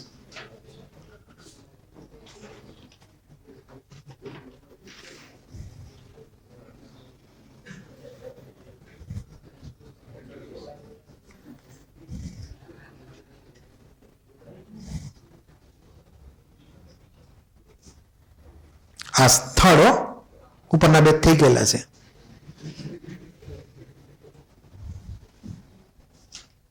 બોલેલા આમાં શું કામ આવી રીતે જવાબ થયો? નેગેટિવ ચાર્જ સ્પ્રેડ થી. Very good. n પ્લસ તો બેમાં કોમન છે. અહીંયા પ્લસ ની બે બાજુ -1 એટલે બે માઇનસ એકબીજાથી આગા આગા છે, વચમાં પ્લસ ઉભેલો છે, એટલે બે માઇનસ નું રિપ્રેઝન્ટ ન થાય. હવે બે ને એક જગ્યાએ ભેગા કરો તો ગેમ વોર શરૂ થાય કે ન થાય બે વચ્ચે? ક્લિયર? તો -2 ચાર્જ આવી ગયો એક જ એનું એટમ ઉપર, તો એ ભયંકર રિપલ્શન થશે અંદરો અંદર. આ હાચવી નહીં કે બિચારો નાઇટ્રોજન એને, આમાં હાચવી એક છે આરામથી. બે બાજુ એક એક નેગેટિવ ચાર્જ હોય તો કોઈ ઇશ્યુ ન થાય, બાદ એની અંદરો અંદર. તો અહીંયા નેગેટિવ ચાર્જની રિલેટિવ લોકેશન જોઈ, એક જ એટમ ઉપર છે કે બે અલગ અલગ એટમ ઉપર છે, તો એ અહીંયા આપણે નક્કી કરી કે ઓર્ડર ઓફ સ્ટેબિલિટી આ પ્રમાણે. તો અહીંયા એરો જે છે એ તમને પહેલા ક્લિયર થાય જો એરોની મૂવમેન્ટ. એટલે અહીંયા જે એરો લખેલો છે એની પરથી આપણને આ સ્ટ્રક્ચર મળશે, અને અહીંયાના એરો જોવો તો આપણને આ સ્ટ્રક્ચર મળશે. એ વેરીફાય કરો ખાલી, અને એમાં કઈ ડાઉટ હોય તો બોલી જાઓ.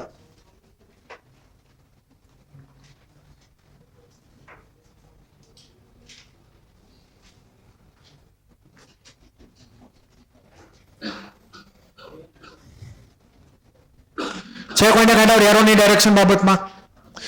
ક્યારે તો ઇલેક્ટ્રોન સામે કોઈ ફ્લો નહીં થાય, એક જ સાઈડમાં ફ્લો થશે બધા. એવું નહીં થાય કે આના ઇલેક્ટ્રોન આ બાજુ આવે આના આ બાજુ આવે, સામે કોઈ ભટકાશે નહીં રેઝોનન્સમાં. એક જ સાઈડ ઇલેક્ટ્રોનનો ફ્લો હશે કોઈ એક રેઝોનન્સ સ્ટ્રક્ચરમાં. સામે બે ઇલેક્ટ્રોન ક્યાંય નહીં મોકલવાના રેઝોનન્સ સ્ટ્રક્ચરમાં. તો આમાં કોઈને કઈ ડાઉટ?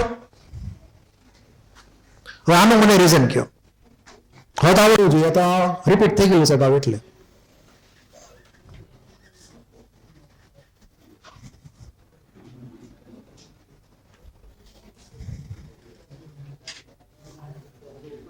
બોલેલા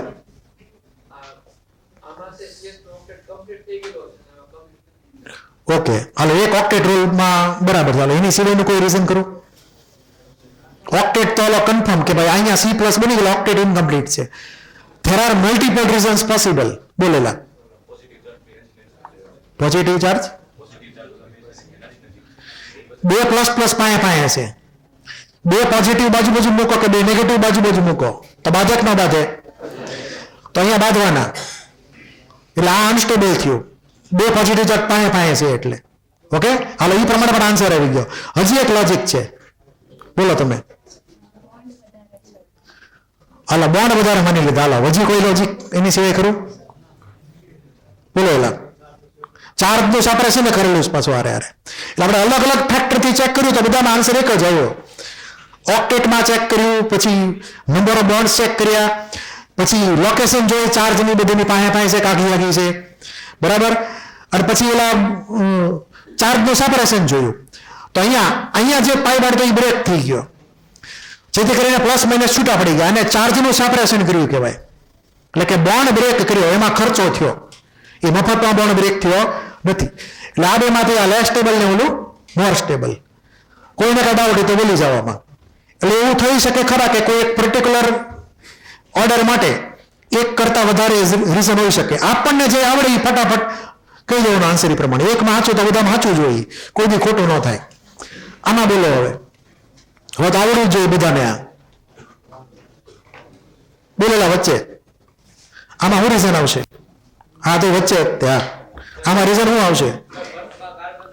આ બાજુ આ પહેલી બેન્ચ. હા એમાં રીઝન બોલ.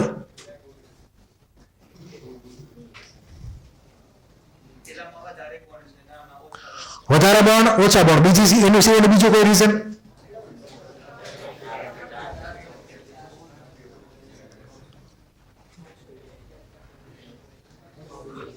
ઓક્ટેટ રૂલ, C+ અથવા ચાર્જ સેપરેશન. ક્લિયર?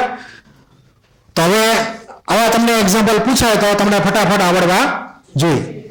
તમને કોઈ ડ્રો કરવાનું નહીં કે ડ્રો કરવો એમ. એ ઓર્ગેનિકમાં આખું તમારે ડ્રો કરવાનું જે છે એ આવતું ત્યાં આવશે, પણ તમને અત્યારે બેઝિક રૂલ્સ ક્લિયર થઈ જવા જોઈએ. આની માટે મને કહી દો ફટાફટ. આમાં કેમ આવો જવાબ આવ્યો? ફર્સ્ટ વાળામાં 2 બોન્ડ, અહીંયા એક જ બોન્ડ. ઓક્ટેટ કમ્પ્લીટ. અહીંયા C+. એટલે આખું છે ઓક્ટેટ ઇનકમ્પ્લીટ. આમાં કોઈ ઇશ્યુ નથી. એટલે મોર સ્ટેબલ, લેસ સ્ટેબલ. બરાબર. પછી આની અંદર આમાં ચાર્જ સેપરેશન, ઓવરઓલ ચાર્જ હતો જ નહીં ક્યાંય. એની બદલે આપણે અહીંયા ચાર્જ પ્લસ માઇનસ અલગ કરી દીધા. અહીં ધ્યાનથી જુઓ, આ ઓક્સિજને લોન પેર આપી પોતાની, બેમાંથી એક લોન પેર બોન્ડ બનાવવા માટે. તો અહીંયા પાઈ બોન્ડ નવો જનરેટ થઈ ગયો. એટલે આનો પાઈ બોન્ડ બ્રેક થવો પડે તો એ અહીંયા O- બની જાય. 2 ની બદલે 3 લોન પેર આવી ગઈ. ક્લિયર? તો અહીંયા આપણે શું કર્યું તો કે આ પાઈ બોન્ડ હતો એ બ્રેક કરી નાખ્યો, એની બદલે નવો પાઈ બોન્ડ બનાવ્યો. હવે બ્રેક કરવામાં ખર્ચો થયો. ક્લિયર? એટલે કે પ્લસ માઇનસ ચાર્જ આપણે અલગ કરી નાખ્યા, જેને લીધે એ ખર્ચો થયો. એટલે આ એનર્જી આપણે એને સપ્લાય કરી, જેથી કરીને એની એનર્જી વધી ગઈ તો સ્ટેબિલિટી ઘટી ગઈ. તો અહીંયા ચાર્જ સેપરેશનનું રીઝન એ પ્રમાણે આવી શકે. ઓક્ટેટ તો બધામાં પૂરા જ છે આમાં, એટલે ઓક્ટેટ આમાં લાગુ નહીં પડે. આનું ઓક્ટેટ એ પૂરું, O+ નું અને O- નું ઓક્ટેટ એ પૂરું જ છે. યસ. ઓક્સિજનમાં પોઝિટિવ ચાર્જ છે, એટલે મોર ઇલેક્ટ્રોનેગેટિવ છે, તો હાચવી કે ઈ પણ રીઝન હોય છે. ના, ઈ આમાં લાગુ નહીં પડે. તેની ઉપર O- પણ છે પાછો. હારે ચાર્જ હતો ને એમાંથી ચાર્જ ક્રિએટ કર્યો. ક્લિયર? અને સાથે સાથે આની અંદર ઓક્ટેટ તો પહેલેથી ફૂલ જ હતું. કદાચ ઓક્ટેટ કમ્પ્લીટ થતું હોય ને પ્લસ માઇનસ આવે તો કોઈ ઇશ્યુ નથી. અહીંયા તો ઓક્ટેટ હતું બંનેમાં, તેમ છતાં આપણે ચાર્જનું જ કર્યું સેપરેશન, તો એનર્જી આની વધી ગઈ કહેવાય. તો આ મોર સ્ટેબલ, આ લેસ સ્ટેબલ. હવે થોડોક ટ્રિકી કેસ લઈ લો આની માટે, હમણાં જે વાત કરી એની માટે. આપણે કાર્બન મોનોક્સાઇડના 2 સ્ટ્રક્ચર લઈએ. એક ડબલ બોન્ડ વાળું સ્ટ્રક્ચર અને બીજું ટ્રિપલ બોન્ડ વાળું સ્ટ્રક્ચર.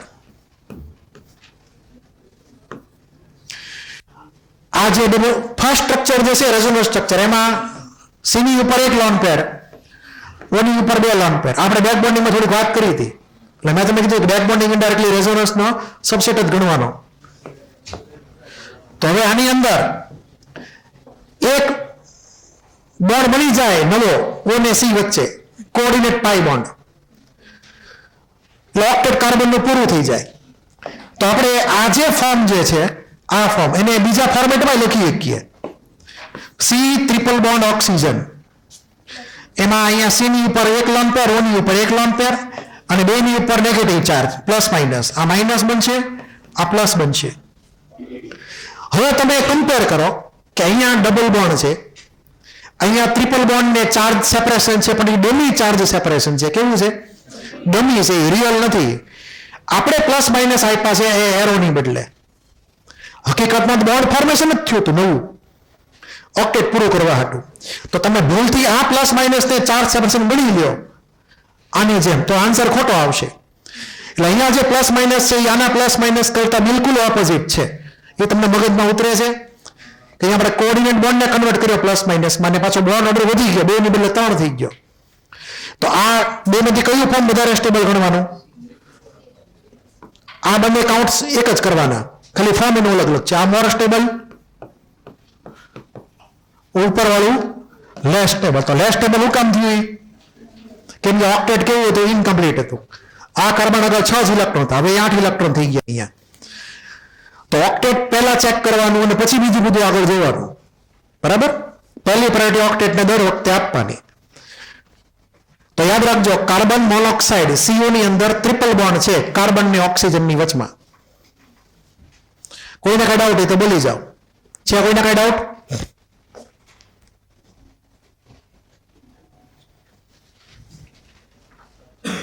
બોલો.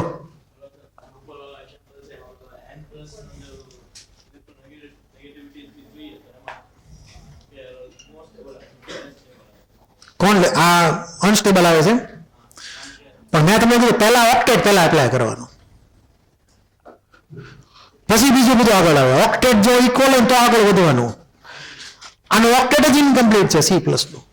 તો પછી ચાર્જની કમ્પેરિઝન આવે જ નહીં એમાં કે પ્લસ કોની ઉપર છે એમ.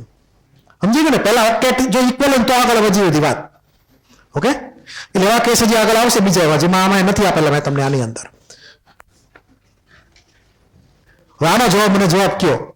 એમાં અહીંયા પ્રશ્ન જે છે એવું લખેલું છે કે નોટ કરેક્ટ એમ, એટલે કે મોસ્ટ અનસ્ટેબલ એવું માનજો. આ 4 તમને રેઝોનન્સ સ્ટ્રક્ચર આપેલા છે, એમાંથી મોસ્ટ અનસ્ટેબલ કયું કે જે ન થઈ શકે ક્યારે રીતે?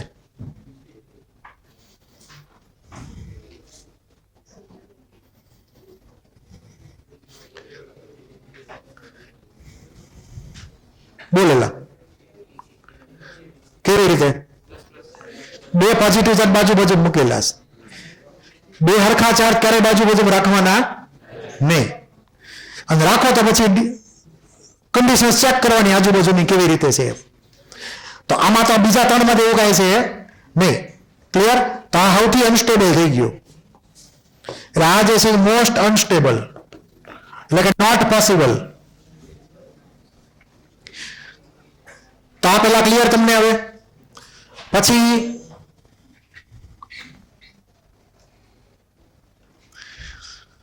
2 અને 4,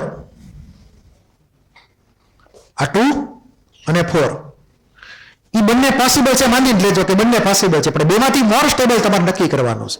તમારે ડ્રો જ કરવાના.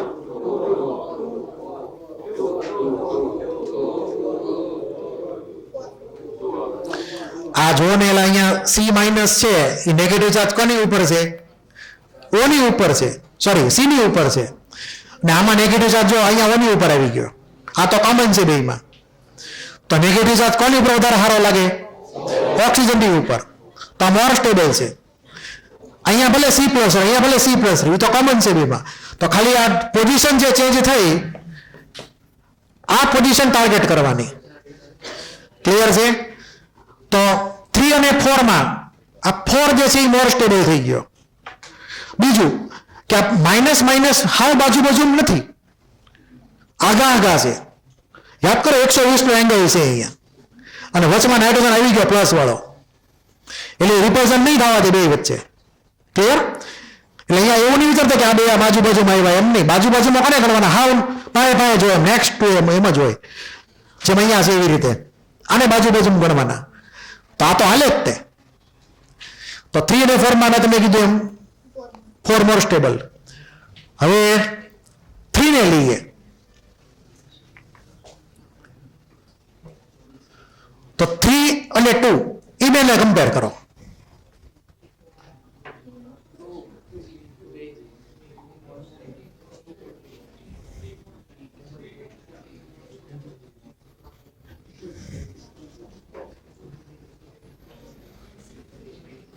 અને 3 ને કમ્પેર કરવાના.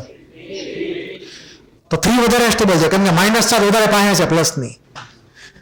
આ પ્લસ વાળો તો પાર્ટ કોમન જ છે, જો એ તો કોમન જ છે. એમાં તો ડિફરન્સ ક્યાં આવ્યો?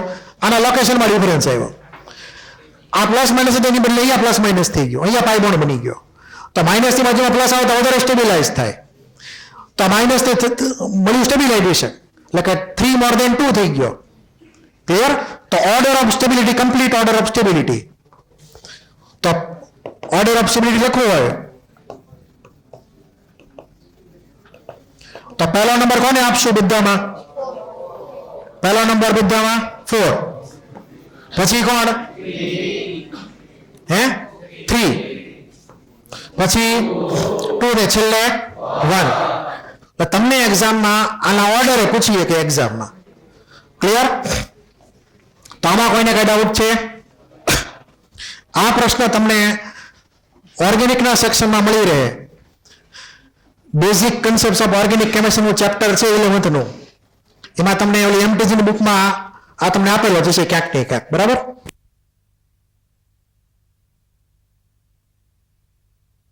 આમાં કોઈને કઈ ડાઉટ હોય તો બોલો. છે કોઈને કઈ ડાઉટ?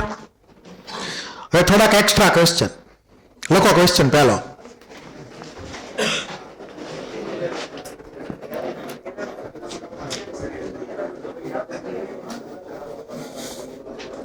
Draw resonance structure. આપણે એકવાર ડ્રો કરશું, one time. Draw resonance structure of diazomethane.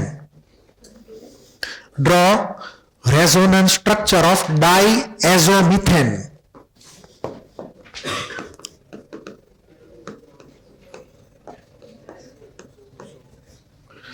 Diazomethane એની ફોર્મ્યુલા CH2N2.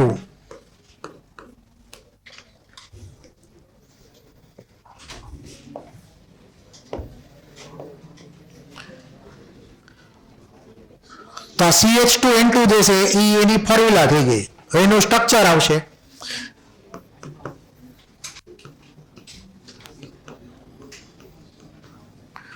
મેં આ પહેલું એનું સ્ટ્રક્ચર આવ્યું હતું, ડ્રો કર્યું. એક્ઝામમાં તમને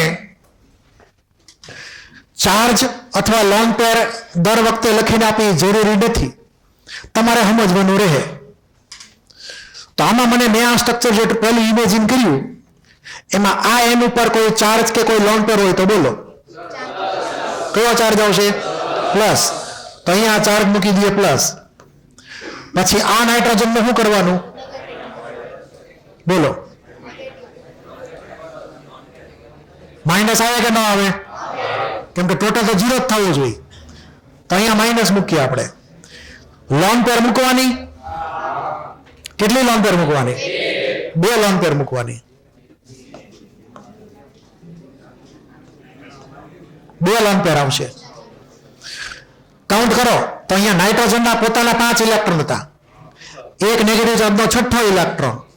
6 હતા એમાંથી 2 વપરાઈ ગયા ડબલ બોન્ડમાં. હજી બીજા 4 વધ્યા એટલે કે 2 લોન પેર થઈ. તો અહીંયા વચ્ચેના એન ઉપર કોઈ લોન પેર આવશે નહીં. આ સાઈડના એન ઉપર એક negative charge with 2 lone pair. આ પહેલું રેઝોનન્સ સ્ટ્રક્ચર ઓરિજિનલ. હવે આમાં આપણે હેરાફેરી કરીએ થોડીક. ઇમેજિન કરો કે અહીંયા આ પહેલો એરો, એટલે કે આ લોન પેર જે હતી એનો ઉપયોગ ક્યાં થયો? આ 2 એટમ વચ્ચે નવો બોન્ડ બનાવવામાં, એટલે કે નવો પાઈ બોન્ડ ટૂંકમાં. તો આના કેટલા બોન્ડ થઈ ગયા? હવે 5. તો 5 તો થાય નહીં જિંદગીમાં કોઈ રીતે. શું કરવું પડે? તો અહીંયાથી બોન્ડ બ્રેક કરવો પડે. તો અહીંયાથી આ બોન્ડ બ્રેક થયો, એના ઇલેક્ટ્રોન કોણે લઈ લીધા? કાર્બને લઈ લીધા. તો પહેલું રેઝોનન્સ સ્ટ્રક્ચર ને હું એ કહી દઉં તો મેં જે એરો ડ્રો કર્યો એમાંથી એની ઉપરથી મને બીજું રેઝોનન્સ સ્ટ્રક્ચર મળશે. તો એ બીજું રેઝોનન્સ સ્ટ્રક્ચર લખીશ, એમાં CH2 ને N વચ્ચે સિંગલ બોન્ડ થશે ડબલ બોન્ડની બદલે, અને પછીના 2 N વચ્ચે ટ્રિપલ બોન્ડ થઈ જશે. વચ્ચેના N નો ચાર્જ બોલો કે લોન પેર આવે તો બોલો. તો એનો ચાર્જ પ્લસ નો પ્લસ જ તે, કેમ કે 4 બોન્ડ છે. પછી આ એન ઉપર લોન પેર કેટલી થશે? એને કોઈ ચાર્જ આવશે? 1 લોન પેર ને કોઈ ચાર્જ કરો નહીં. તો માઇનસ ચાર્જ ગયો ક્યાં?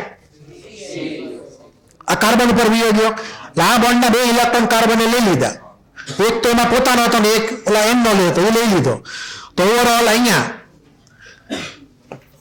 1 lone pair with negative charge. આને કહી દઈએ રેઝોનન્સ સ્ટ્રક્ચર બી. ધારો કે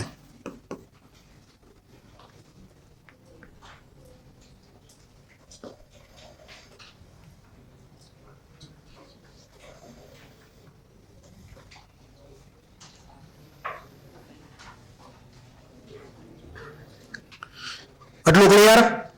હવે આ એ જે છે એ વળી પાછો ડ્રો કરું છું, એમાં એરોની ડાયરેક્શન ફેરવી નાખું છું, એટલે વળી પાછો એ ફરી વાર ડ્રો કરીશ.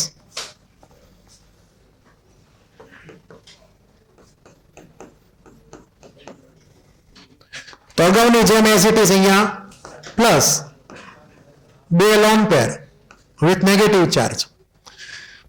હવે અહીંયા જે 2 પાઈ બોન્ડ છે એમાંથી માની લ્યો કે આ સાઈડનો પાઈ બોન્ડ જે હતો એ બ્રેક થઈ ગયો અને નાઇટ્રોજને ઇલેક્ટ્રોન લઈ લીધા, કેમ કે મોર ઇલેક્ટ્રોનેગેટિવ એટમ છે એટલે. તમે એરો ઉપર નીચે ગમે ના ડ્રો કરી શકો, એવું નહીં કે ઉપર જ ડ્રો કરવાના. તો અહીંયાથી 2 પાઈ બોન્ડ બ્રેક કરીને ઇલેક્ટ્રોન કોને આપી દીધા? નાઇટ્રોજનને પાછા આપી દીધા. તો હવે આ બોન્ડને કઈ અસર થશે આ સાઈડના બોન્ડને? એની કાંઈ હળી નહીં કરવાની, એમને રહેવા દેવાનો. હળી ક્યાંથી આ બે વચ્ચે હળીથી, તો આપણને નવું એક સ્ટ્રક્ચર મળશે, CH2 single bond N double bond N, અને પછી અહીંયા વચ્ચે ઉપર એક લોન પેર થઈ જશે, એન ઉપર પ્લસ ચાર્જ વયો જશે, અને અહીંયા તો છે જ તે માઇનસ ચાર્જ, અને અહીંયા આવી ગયો પ્લસ ચાર્જ. ચેક કરો આ બરાબર છે? આને કહી દઈએ રેઝોનન્સ સ્ટ્રક્ચર C. ધારો કે ઉપરનું તો રિપીટ જ હતું, એ જ હતું, એટલે તમને C કેવી રીતે એવું ક્લિયર છે કે ઉપરવાળા સ્ટ્રક્ચરમાં આપણે કાર્બન ને નાઇટ્રોજનનો બોન્ડ બ્રેક કર્યો, પાઈ બોન્ડ, એને ઇલેક્ટ્રોન N ને આપી દીધા, તો આ N પર લોન પેર આવી ગઈ અને આ CH2 પ્લસ બની ગયો. બોલો ક્લિયર? હજી એક સ્ટ્રક્ચર ઇમેજિન કરશું આપણે, ધ્યાન આપજો. ધારો કે હું આ સાઈડ હળી ન કરું, આ સાઈડના પાઈ બોન્ડની હળી કરું, બરાબર? એટલે હું ફરી વાર લખું છું, મિક્સઅપ ન થાય એટલે. તો ફરી વાર હું એને સ્ટ્રક્ચર લઉં,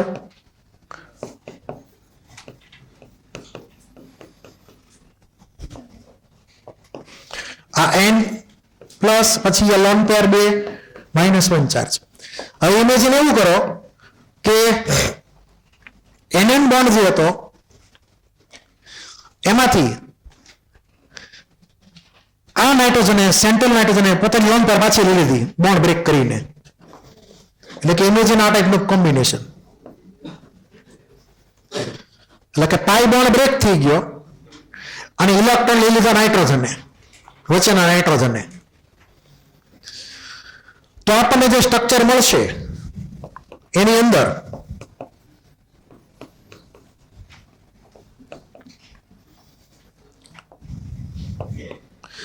આ વચ્ચેના એના પર એક લોન પેર થશે અને અહીંયા એક લોન પેર વચ્ચે, સોરી 2 લોન પેર, ભૂલ થઈ ગઈ, કેમ કે પાઈ બોન્ડ તો વયો ગયો. અને આની અંદર કયા આ પાઈ બોન્ડ મેં બ્રેક કરી નાખ્યો, 2 હતા એક બોન્ડ બ્રેક થઈ ગયો, તો હવે સિંગલ બોન્ડ થઈ ગયો 2 વચ્ચે. 2 મિનિટ સાંભળવા કરી, કયા 3 થશે?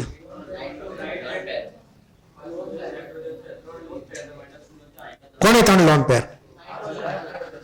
2 તો હતી જ તે, પણ આ પાઈ બોન્ડ ને ઇલેક્ટ્રોન કોણ લઈ ગયું? હવે આ એને લઈ ગયું, તો લોન પેર કોની પર ગણવાની? હવે જો મેં નવી લોન પેર મૂકી દીધી અહીંયા, અને આની આગળ તો 2 લોન પેર રહી. હવે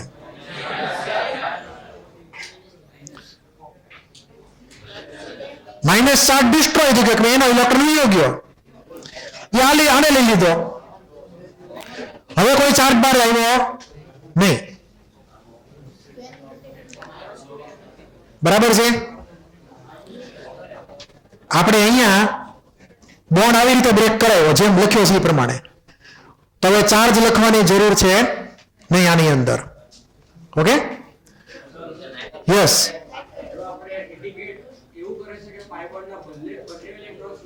બંને ઇલેક્ટ્રોન લઈ જાય, કાંઈ રાખી ન મૂકે. એટલે આ જે એરો લખ્યો ને, આ એક પાઈ બોન્ડ હતો એને 2 ઇલેક્ટ્રોન લઈ લીધા, તો આનો એક વયો ગયો એટલે પ્લસ થઈ ગયો, પણ હતો એક માઇનસ પહેલેથી, ઓવરઓલ 0. આના પેલા પ્લસ હતો, એક લીધો એટલે ઓવરઓલ પાછો 0 થઈ ગયો. હવે બધું 0 થઈ ગયું આની અંદર. આને કહી દઈએ રેઝોનન્સ સ્ટ્રક્ચર ડી. બોલો શું ડાઉટ છે આમાં? હા તો કાંઈ વાંધો નહીં, આપણે શું કામ ચિંતા કરવાની? એ આપણે કઈ જવાબદારી લીધી છે કે એનું ઓક્ટેટ પૂરું કરવું એમ, બરાબર? એને જે થવું એ થાય. આપણે તો રૂલ પ્રમાણે સ્ટ્રક્ચર ડ્રો કરી નાખ્યું. તો આપણી આગળ 4 રેઝોનન્સ સ્ટ્રક્ચર છે એબીસીડી કરીને.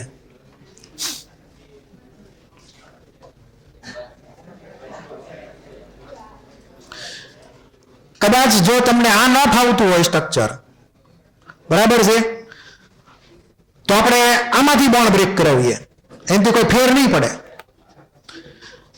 અત્યારે મેં આમાંથી બોન્ડ બ્રેક કરાવેલો છે એટલે મને આ સ્ટ્રક્ચર મળ્યું. હું જો આ બોન્ડ બ્રેક કરાવું, બરાબર, તો મને આના જેવું સિમિલર સ્ટ્રક્ચર બીજું એક મળશે. એટલે તમને આની વાત કરી લો હારે એટલે તમને પ્રોબ્લેમ ન થાય સમજવામાં, કેમ કે આ કદાચ તમને મગજમાં નહીં ઉતરે, ચાર્જ વયો ગયો એટલે. તો ઓલ્ટરનેટિવ બીજું એક સ્ટ્રક્ચર ઇમેજિન કરો. ધારો કે આ છે ટ્રિપલ બોન્ડ છે. આમ તો માનીએ કે ન માનીએ કાંઈ? ક્લિયર? આ 3 બોન્ડ હતા, 2 સિગ્મા 1 સિગ્મા 2 પાઈ, તૂટી ગયો તો આને લઈ લીધા ઇલેક્ટ્રોન. તો હવે વચ્ચેના એન ઉપર કેવો ચાર્જ આવશે બોલો? 0 ચાર્જ. અને પછી ડબલ બોન્ડ થઈ જશે. અહીંયા લોન પર પાછી આવી ગઈ. અહીંયા ચાર્જ કેવો આવ્યો? હવે પોઝિટિવ આવ્યો. આ બાજુ નેગેટિવ ચાર્જ છે. ક્લિયર? તો આની અંદર આ બંને સ્ટ્રક્ચર અત્યારે કામચલાઉ ઇક્વિવેલન્ટ ગણો. કામચલાઉ સમજવાટું કેવી રીતે પછી તમને ક્લિયર થઈ જશે. આને હું ધારો કે ઈ કહી દઉં, સપોઝ રેઝોનન્સ સ્ટ્રક્ચર ઈ. અહીંયા એવું સમજજો કે ઈ ઇક્વલ ટુ ડી એમ.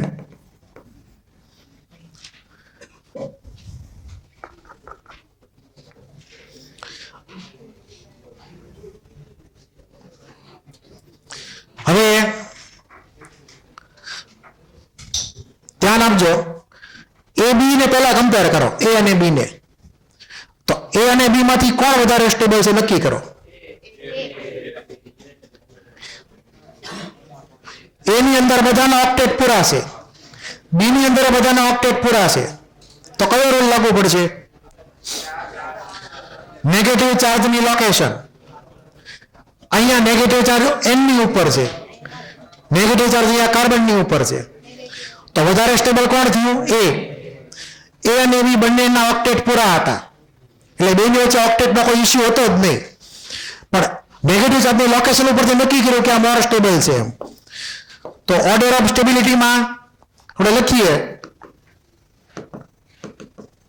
કે એ મોર ધેન બી એમ. હવે આપણે કમ્પેર કરીએ આ સી અને આ ઈ ને. સી અને ઈ ને કમ્પેર કરો. સી, આ સી અને આ ઈ. તો ધ્યાન આપજો. હવે વેરી વેરી ઇમ્પોર્ટન્ટ.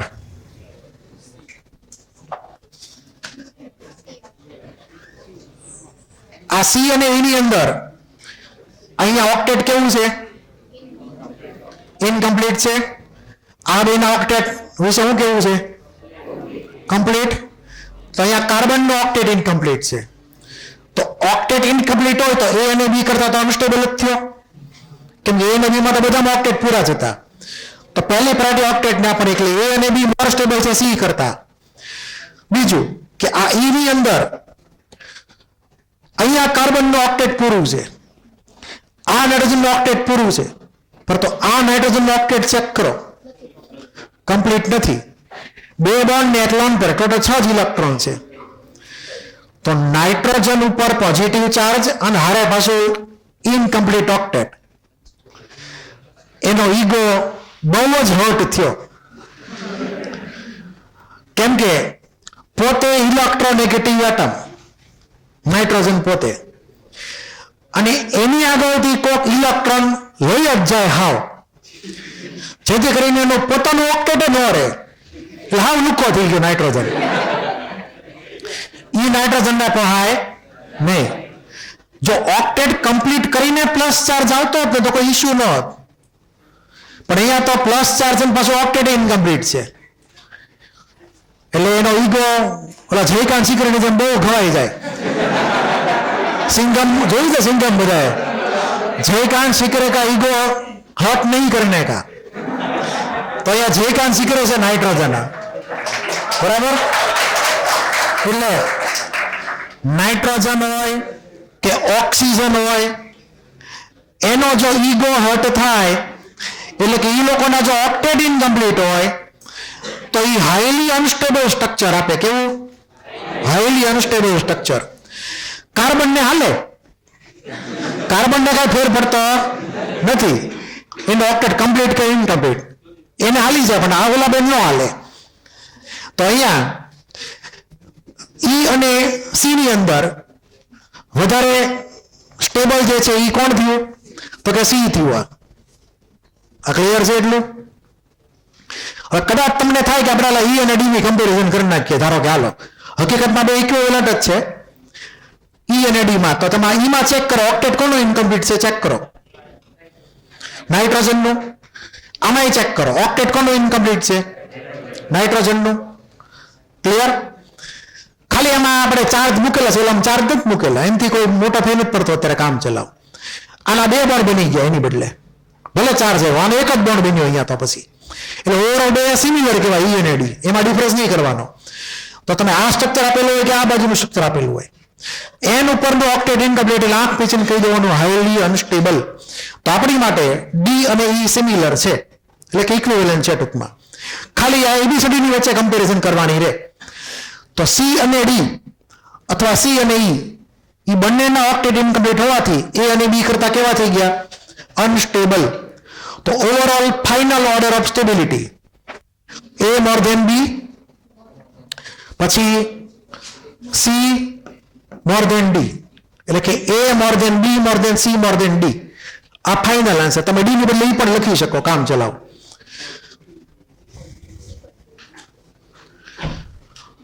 તો આમાં કોઈને કઈ ડાઉટ હોય તો બોલી જાઓ. છે કોઈને કઈ ડાઉટ?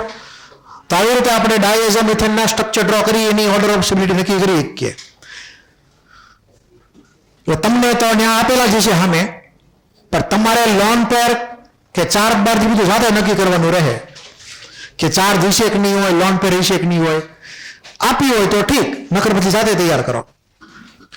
બાકી તમારે ડ્રો કરવાના હાલ પૂરતા નહીં આવે, જે ક્વેશ્ચન હશે એમાં એ ડ્રો કરવાના ઓર્ગેનિકમાં આવશે ડિટેલમાં.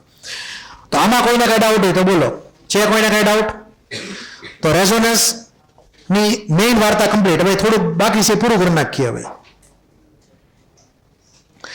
આપણે આ બધામાં જોયું હતું કે ભાઈ બેમાંથી કોઈ એક મોર સ્ટેબલ અથવા બીજું લેસ સ્ટેબલ એ પ્રમાણે. એની પહેલા આપણે કાર્બોનેટના સ્ટ્રક્ચર જોયા હતા આની પહેલાના લેક્ચરમાં. તો કાર્બોનેટ બધા ઇક્વલ જ હતા સ્ટેબિલિટી વાળા, આમાં અનઇક્વલ છે સ્ટેબિલિટીમાં. તો એનાથી ફેર શું પડે? ક્લિયર? અને એક બીજી નવી ટર્મ આવે છે રેઝોનન્સ એનર્જી, જે આપણે અહીંયા સમજવાની રહેશે. હવે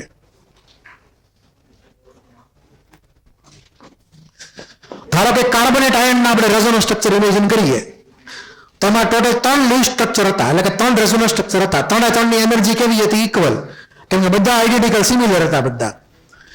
તો હવે આપણે અહીંયા એનર્જી એક્સિસ લઈએ, ધારો કે આ એનર્જી એક્સિસ, અને એ 3 રેઝોનન્સ સ્ટ્રક્ચર જે છે એની એનર્જી ને E1 E2 અને E3 કહી દઈએ ધારો કે.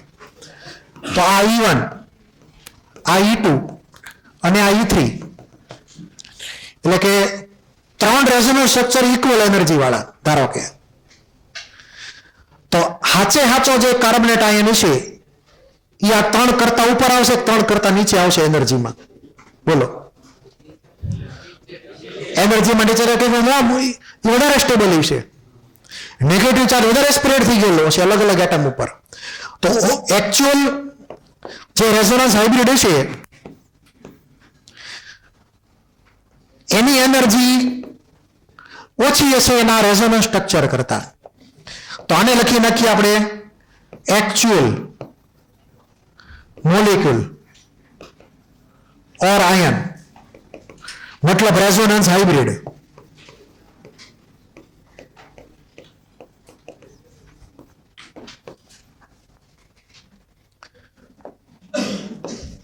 હવે બીજી વાત કે આ ત્રણ સ્ટ્રક્ચર જે હતા એની વચ્ચે ઇલેક્ટ્રોનની હેરાફેરી થઈ એટલે ઇલેક્ટ્રોન વર્લ્ડ ટૂર ઉપર નીકળ્યો તો એના ખર્ચા થાય કે ન થાય ઇલેક્ટ્રોન તે પેટ્રોલના કે મફતમાં વર્લ્ડ ટૂર જઈ આવે થાય ને ખર્ચા તો એ ખર્ચા થયા ઇલેક્ટ્રોનના વર્લ્ડ ટૂરના એટલે એની એનર્જી ઘટી ગઈ વધી ગઈ પહેલા કરતા ઘટી ગઈ એટલે આ ત્રણ સ્ટ્રક્ચરનો જે ઓવરઓલ ખર્ચો છે ઇલેક્ટ્રોનને વર્લ્ડ ટૂરમાં લઈ જવાનો એને લીધે સાચો મોલેક્યુલર એનર્જીમાં ડાઉન થઈ ગયો.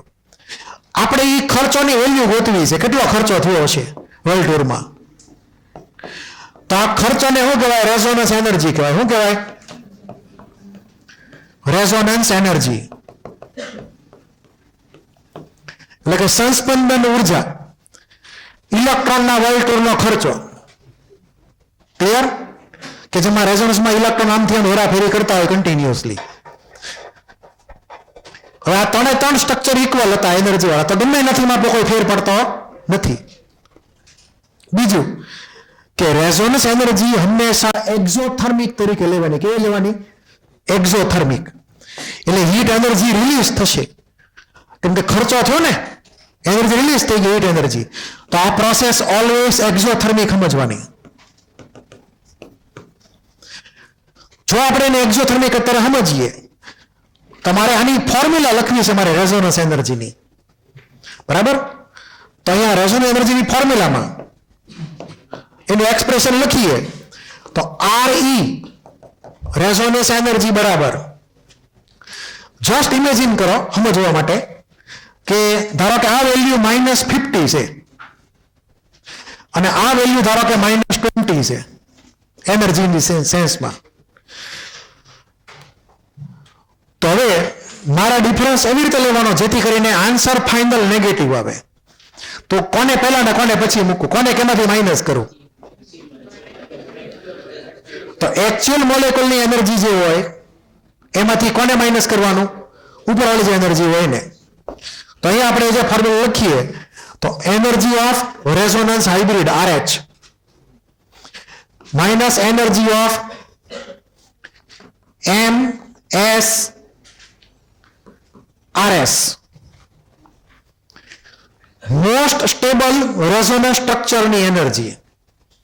એટલે EMSRS સમજવા માટે એવું કરશું કે energy of most stable resonance structure.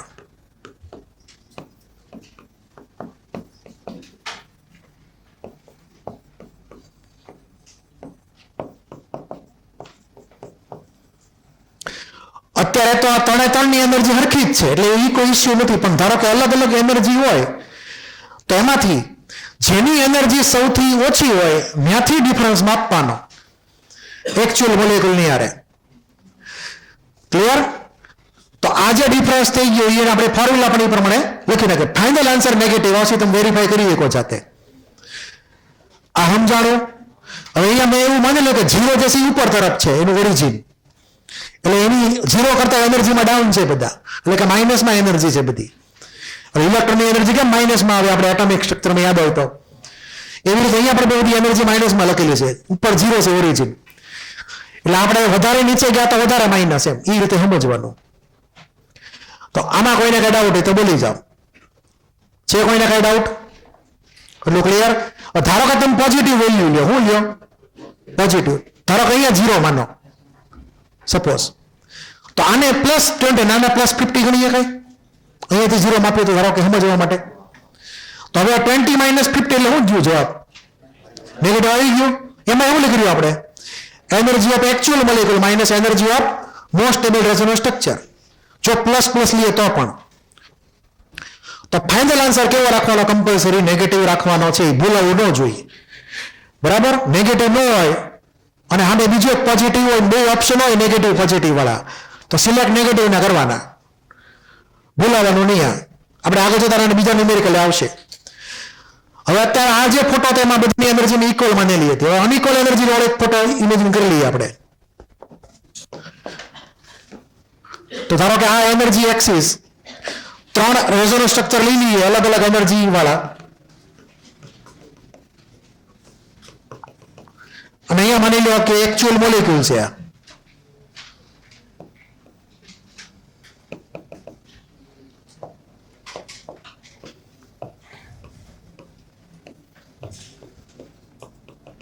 તો બોલો હવે ડિફરન્સ ક્યાંથી આપશો? હવે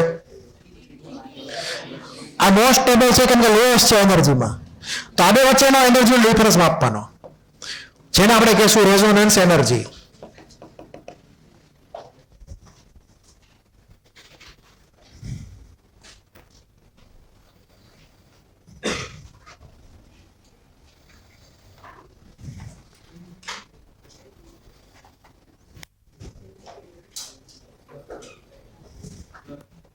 બોલો.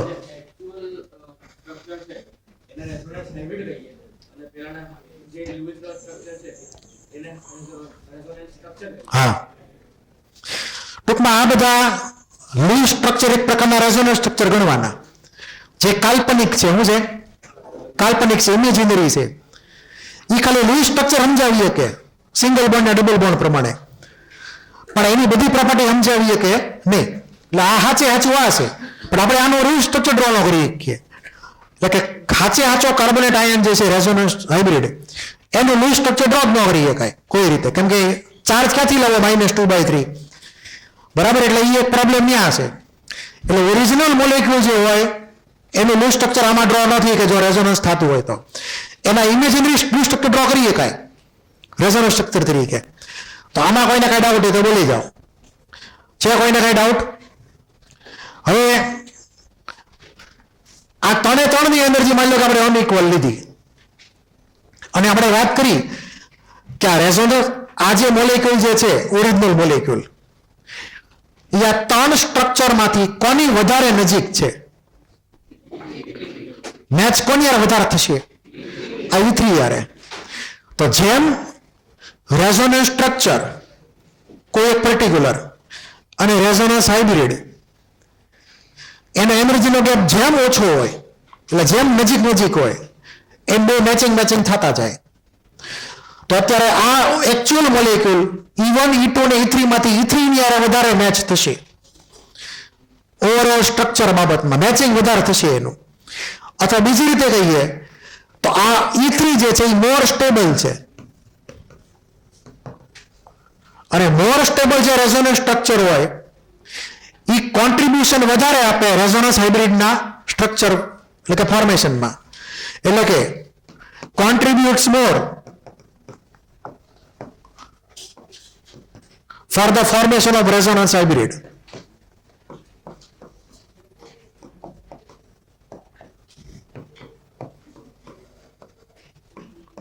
તો તમને એવો એક રૂલ લખીને આપ્યો છે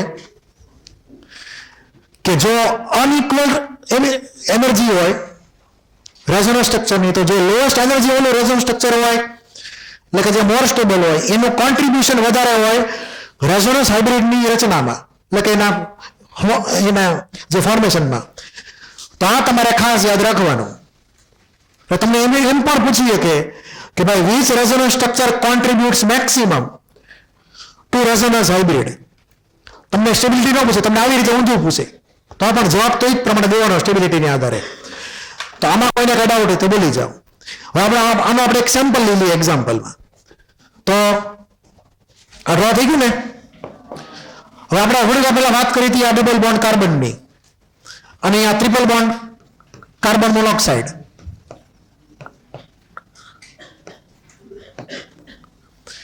એમાંથી આપણે આને કેવું માન્યું હતું? ઇનકમ્પ્લીટ ઓક્ટેટ, યાદ હોય તો.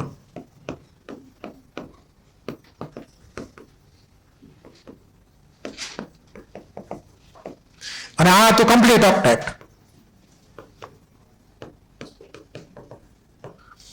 તો હવે હું તમને પૂછું કે બેમાંથી કયું વધારે કોન્ટ્રીબ્યુશન કરશે રેઝોનન્સ હાઇબ્રિડની રચનામાં?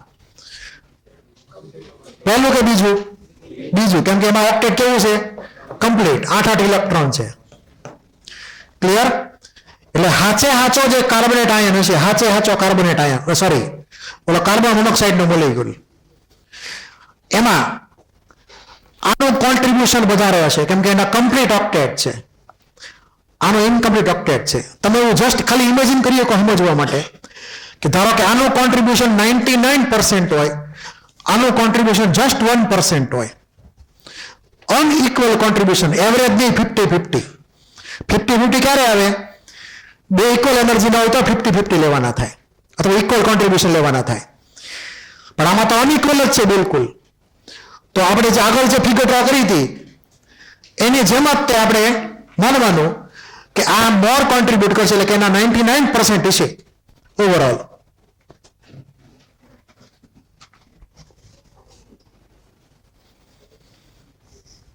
એટલે નીચે લખી નાખીએ કે કોન્ટ્રીબ્યુટ્સ મોર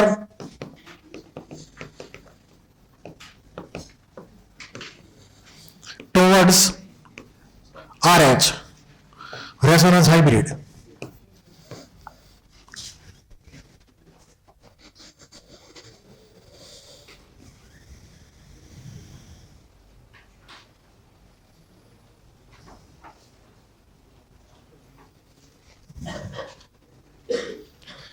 તો આમાં કોઈને કઈ ડાઉટ?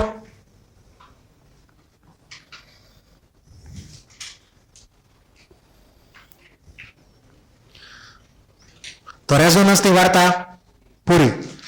એમાં રેઝોનન્સ એનર્જી પણ આવી ગઈ. આપણે રેઝોનન્સ એનર્જીનો ટોપિક એક બીજા ચેપ્ટરમાં આવશે થર્મોડાયનેમિક્સની અંદર, ત્યારે એના દાખલા કરવાના થશે, એ પ્રમાણે વેલ્યુ ગણવાના એને લગતા.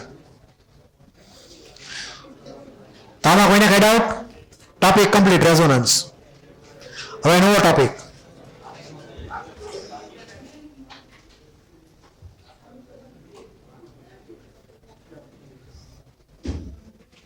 બાકી તો લખી નાખો.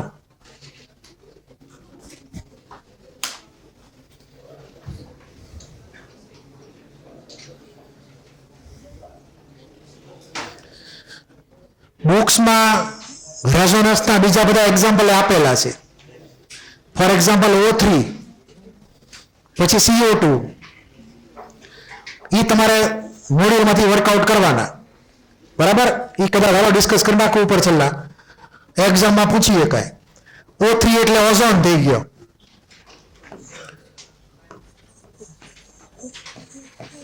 આ એક સ્ટ્રક્ચર થયું ઓઝોનનું, જેમાં આપણે એક બાજુ ડબલ બોન્ડ, એક બાજુ કોઓર્ડિનેટ બોન્ડ બન્યો.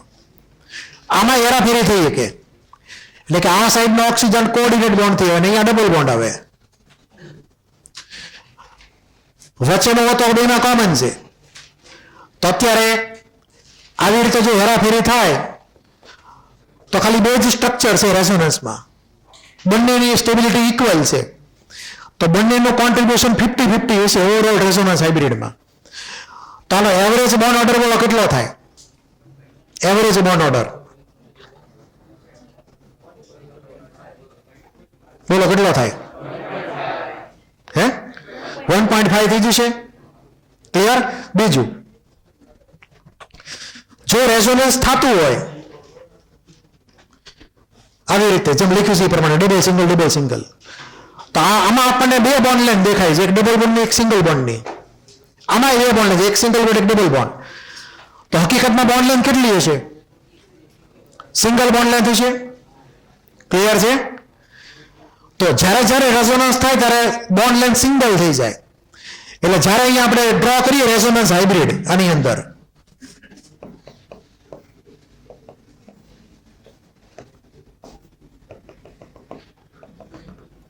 તો આની બોન્ડ લેન્થ જે છે એ લગભગ કાંક લખીને આપેલી છે 128 પિકોમીટર. મને જો એક્ઝેક્ટલી ઉપરથી થોડી ઘણી યાદ છે તો તમે વેરીફાઈ કરી લેજો ખાલી વેલ્યુ કેટલી છે એમ. ત્યારે આની અંદર જો આ બેને આપણે સ્ટાન્ડર્ડ માનતા હોઈએ તો આ પરમેનન્ટલી ડબલ બોન્ડ ને આ પરમેનન્ટલી સિંગલ બોન્ડ, તો વેલ્યુ અલગ અલગ આવે. પણ ડ્યુ ટુ રેઝોનન્સ આપણને એક જ બોન્ડ લેન્થ વેલ્યુ મળે છે 128 પિકોમીટર. એટલે તમને એક્ઝામમાં પૂછી શકે કે O2 versus O3, O2 versus O3. Clear? ઈ વચ્ચેની બોન્ડ લેન્થ કોની વધારે કોની ઓછી? બે ઓક્સિજન વચ્ચેની બોન્ડ લેન્થ. તો અહીંયા બોન્ડ ઓર્ડર કેટલો આવ્યો? Average bond order 1.5. બરાબર? પછી માની લો કે O2 હોત તો O2 માં તો બોન્ડ કયો થાત? ડબલ બોન્ડ થાત. આમાં કઈ રેઝોનન્સના કોઈ ચાન્સ છે નહીં. બે જ એટમ છે અને બધું ભરેલું છે એમાં. કોણ કોને ઇલેક્ટ્રોન લઈને કોણ આપે એ પ્રમાણે. એટલે આમાં રેઝોનન્સ બેલેન્સ નહીં મળે. એટલે બોન્ડ ઓર્ડર 2 થઈ ગયો જિંદગી ભર. તો O3 માં બોન્ડ ઓર્ડર કેટલો થઈ ગયો? 1.5. આમાં બોન્ડ ઓર્ડર 2.0 એટલે કે 2 સિમ્પલી. હવે લઈએ આની યારે કમ્પેરિઝન બાકીના બે જણાની. આ થોડુંક તમને યાદ હશે.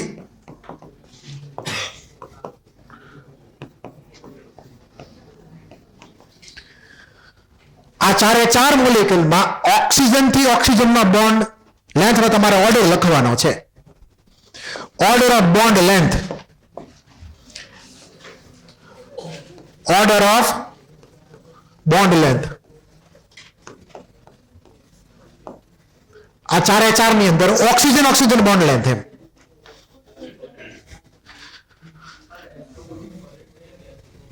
હે ના ના, આપણે અહીંયા ડિફોલ્ટ બધા ગેસ ફોર્મ જ લેશું એટલે ઇક્વાલિટી રહે કમ્પેરિઝનમાં.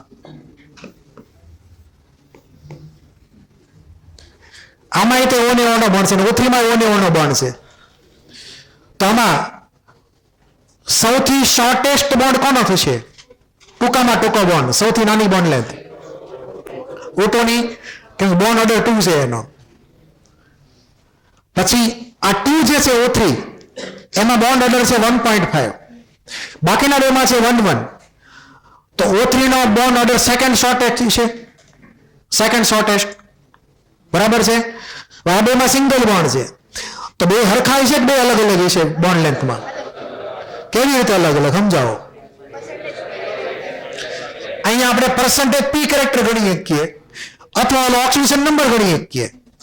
આપણે જે હેલું પડે એ એપ્લાય કરવાનું. ધારો કે આ H2O2 છે તો એમાં આ H+1 છે તો O કેવો ગણવાનો? -1 O2O2 માં F-1 છે તો O+1 ગણવાનો. હવે તો પ્લસ નાનો કે માઇનસ નાનો બોલો? પ્લસ વધારે નાનો. તો બોન્ડ લેન્થ નાની છે 4 વાળા કરતા, કેમ કે -1 છે. તમે બેન્ડ રૂલ ઉપરથી પણ સમજી શકો પર્સન્ટેજ P કેરેક્ટરને આધારે. આ લગભગ હેલું પડે આપણને પહેલા ખામાં. તો આની બોન્ડ લેન્થ નાની, આની બોન્ડ લેન્થ મોટી. ક્લિયર? હવે કમ્પ્લીટ ઓર્ડર લખીએ, કમ્પ્લીટ ઓર્ડર બોન્ડ લેન્થ નો. તો સૌથી શોર્ટેસ્ટ બોન્ડ કોની થઈ? 1 વાળાની. એટલે કે અહીંયા નામ લખીએ તો આવશે O2. O2 લેસ ધેન પછી શું લખવાનું? O3. પછી less than O2F2. Less than H2O2. Clear? આ બોન્ડ લેન્થ નો ઓર્ડર થયો. Oxygen oxygen bond length.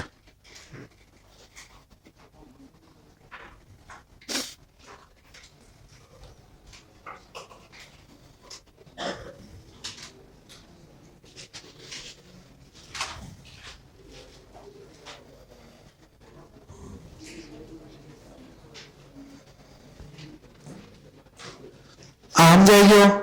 આમાં કોઈને કઈ ડાઉટ? છેલ્લો ક્વેશ્ચન હજી એક આ ટાઈપનો બીજો. કોઈને બાકી લખવાનું છે? કોઈને બાકી? નેક્સ્ટ. હવે આપણે બીજા 4 કેસ લઈએ. CO2, CO, કાર્બોનેટ આયન અને ડાયમિથાઇલ ઇથર CH3OCO3. આ બધામાં કાર્બન ઓક્સિજન બોન્ડ લેન્થ ને કમ્પેર કરવાની છે. CO bond length. તો પહેલા બોન્ડ ઓર્ડર આપણને ખબર હોવો જોઈએ. તો CO2 માં બોન્ડ ઓર્ડર કાર્બન ઓક્સિજન માં કેટલો થયો? ડબલ બોન્ડ છે, C double bond C double બે બાજુ રેઝોનન્સ થશે એમાં રીતે, પણ એનાથી બોન્ડ ઓર્ડરમાં કઈ ખાસ કઈ ચેન્જ આવશે નહીં. તો અહીંયા બોન્ડ ઓર્ડર અહીંયા 2.0 ગણી લ્યો. પછી CO માં કેટલો બોન્ડ ઓર્ડર થયો? 3.0. ટ્રિપલ બોન્ડ માનવાનો ઓક્ટેટ કમ્પ્લીટ કરાવીને. પછી કાર્બોનેટમાં એવરેજ લેવાની. તો એવરેજ બોન્ડ ઓર્ડર કેટલા છે કાર્બોનેટમાં?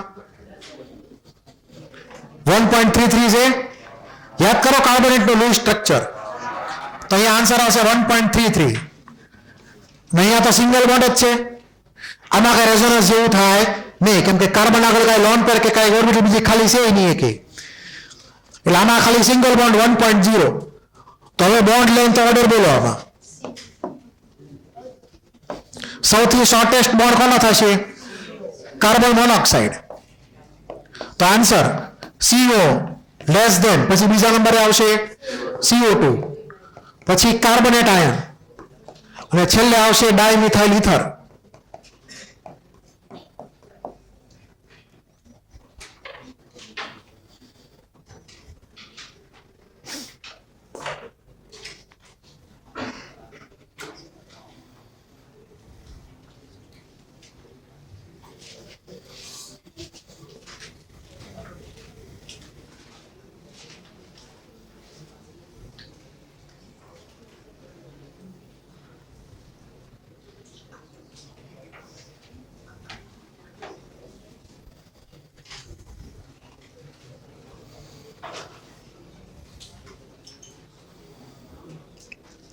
તો તમારે મોડ્યુલમાંથી જે ટોપિક આપેલા છે રેઝોનન્સની વાંચવાનો, એમાં ડિટેલ ઘણી બધી છે એક્સ્ટ્રા. એમાં O3 ને બધા કાર્બોનેટના ને બધાના સ્ટ્રક્ચર ડ્રો કરીને આપેલા છે, એ તમે વર્કઆઉટ કરવાના. રેઝોનન્સનો ટોપિક હવે વિથ એપ્લિકેશન કમ્પ્લીટ. હવે નવો ટોપિક 10 મિનિટની વાર છે હજી, આરામથી થઈ જશે.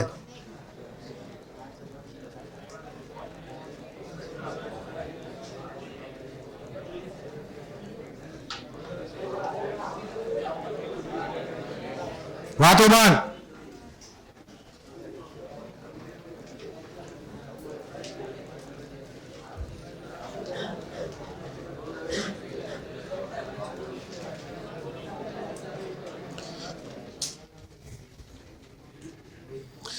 વધારે વાતો કરશો તો અહીંયા ટોપિક કટ થઈ જશે.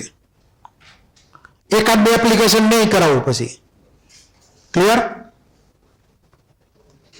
આમાં ઘણું બધું એવું પડે કે જેમાં આમાં લખેલું જ ન હોય, એ ક્લાસમાં કરાવવાનું હોય. પછી ક્લાસમાં ના કરાવો, તમે બધી અવાજ વધારે કરાવો તો.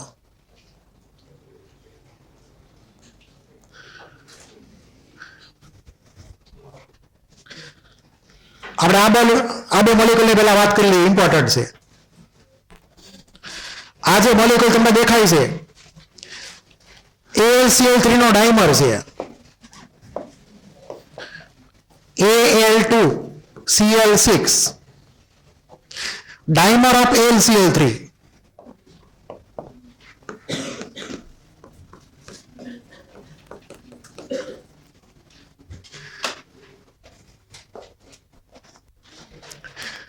હવે અહીંયા ડાયમર બનવાનું કારણ શું હતું?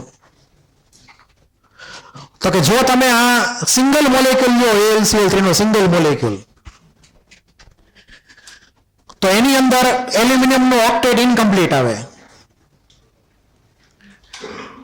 પ્લસ બીજું ઈ કે સપોઝ તમે ઇમેજિન કરો એલ્યુમિનિયમ અને ક્લોરીન વચ્ચે બેક બોન્ડિંગ, કે જેમાં એલ્યુમિનિયમ ની ખાલી વેકન્ટ d ઓર્બિટલ 3d અને ઓલાની 3p ઓર્બિટલ ક્લોરીન ની લોન પેર, પણ બંનેમાં 3 છે.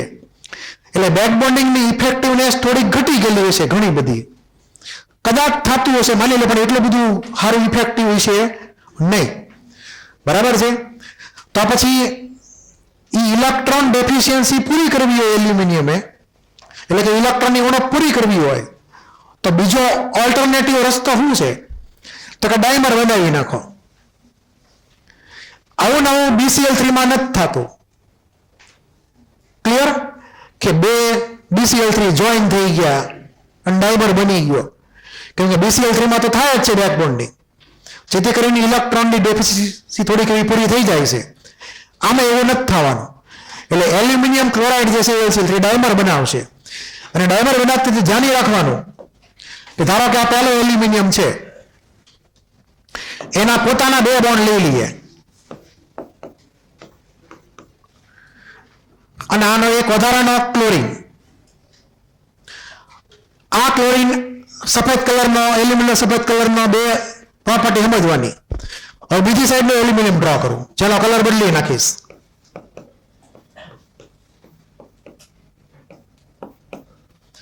તો આ Cl આ યલો કલરના એલ્યુમિનિયમની પ્રોપર્ટી છે, મતલબ એની આ ઓરિજિનલી કનેક્ટેડ હતો સિગ્મા બોન્ડથી.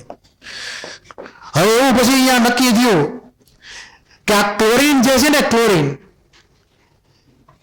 એ બે જણા પોતાની એક લોન પેર સામે વાળા એલ્યુમિનિયમને આપશે.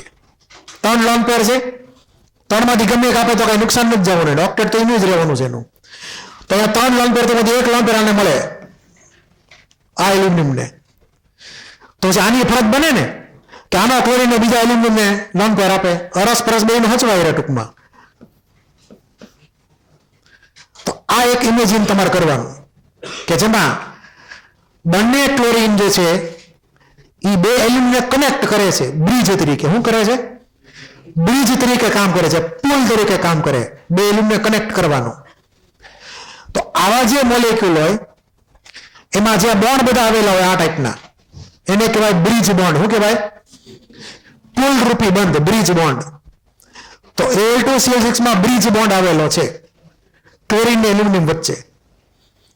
બીજું કે અહીંયા આ Cl જે લખેલા છે એને કહેવાય ટર્મિનલ ક્લોરીન. એટલે આ થઈ ગયા ટર્મિનલ ક્લોરીન.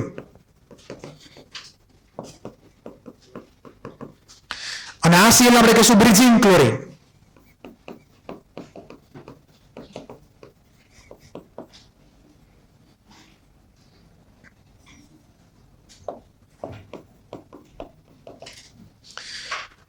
હવે અત્યારે માની લો કે અહીંયા એલ્યુમિનિયમના 4 સિગ્મા બોન્ડ બની ગયા.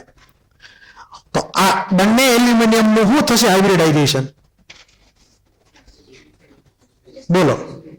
sp3 થઈ જશે હવે, કેમ કે 4 સિગ્મા બોન્ડ ને 0 લોન પેર, એટલે બંને એલ્યુમિનિયમ થઈ ગયા sp3 ની અંદર. તો હવે મને જવાબ આપો કે આ જે મોલેક્યુલ જે છે Al2CL6 ડાઈમર બનાવેલો, એ પ્લેનર કે નોન પ્લેનર? હે, નોન પ્લેનર થાય, કેમ કે sp3 જિંદગીમાં કોઈ દી પ્લેનર થાય નહીં, એના 4 સિગ્મા બોન્ડ હોય ત્યારે. ક્લિયર? તો આ ઓવરઓલ મોલેક્યુલ છે એ નોન પ્લેનર છે.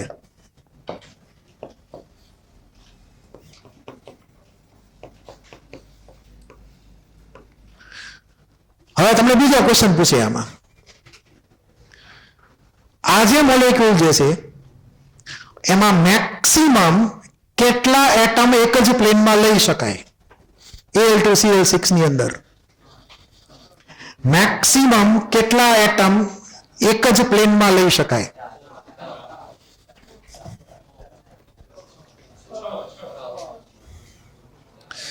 હવે તમને યાદ હોવું જોઈએ કે sp3 જે છે એમાં 4 સિગ્મા બોન્ડ છે અત્યારે.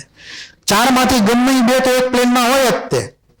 તો ધારો કે હું સિલેક્ટ કરું કે આ કોમ્બિનેશન હું સિલેક્ટ કરું, આટલું કોમ્બિનેશન, આ બે બોન્ડ થઈ ગયા, આ બે એક પ્લેનમાં રાખું તો આ બે અલગ પ્લેનમાં થઈ ગયા. હવે આ બે અલગ પ્લેનમાં તો આ પાછા એની પ્લેનમાં થયા ફરી વાર પાછા.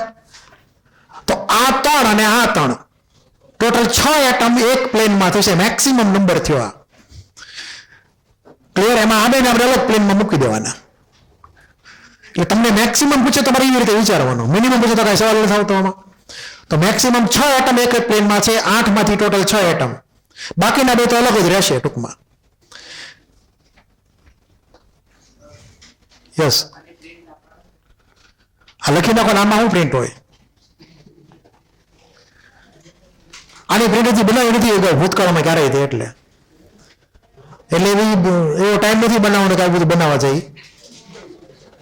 બોલો તો ભૂલથી બધું બની ગયું હતું. એક જ મિનિટ. તો AlCl3 માં આપણે એ બધી વાત કરી નાખી, બ્રિજ બોન્ડ આવેલો છે. બીજું તમને એમ પૂછે કે ભાઈ બોન્ડ લેન્થ કમ્પેર કરો, આ બ્રિજ બોન્ડની બોન્ડ લેન્થ અને આ ટર્મિનલ Cl વાળી બોન્ડ લેન્થ, કોની બોન્ડ લેન્થ નાની મોટી છે? બોલો. હંમેશા બ્રિજ બોન્ડની બોન્ડ લેન્થ મોટી જ આવે. તો વેલ્યુ લખેલી છે અહીંયા 221 પિકોમીટર, જ્યારે આ 206 પિકોમીટર. એટલે કે ટર્મિનલ બોન્ડ હંમેશા નાના હોય બ્રિજ બોન્ડ કરતા. વેલ્યુ ગોખવાની જરૂર છે નહીં, પણ તમને ક્લિક થવું જોઈએ કે બ્રિજ બોન્ડ લાંબા છે ટર્મિનલ બોન્ડ કરતા બધા, એટમ હરખા હોય ત્યારની વાત છે.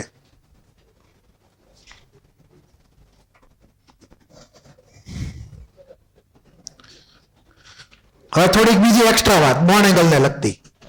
એટલે કદાચ બીજો તમને એમ પણ પૂછે ક્વેશ્ચન કે total number of sigma bond કેટલા Al2Cl6 માં?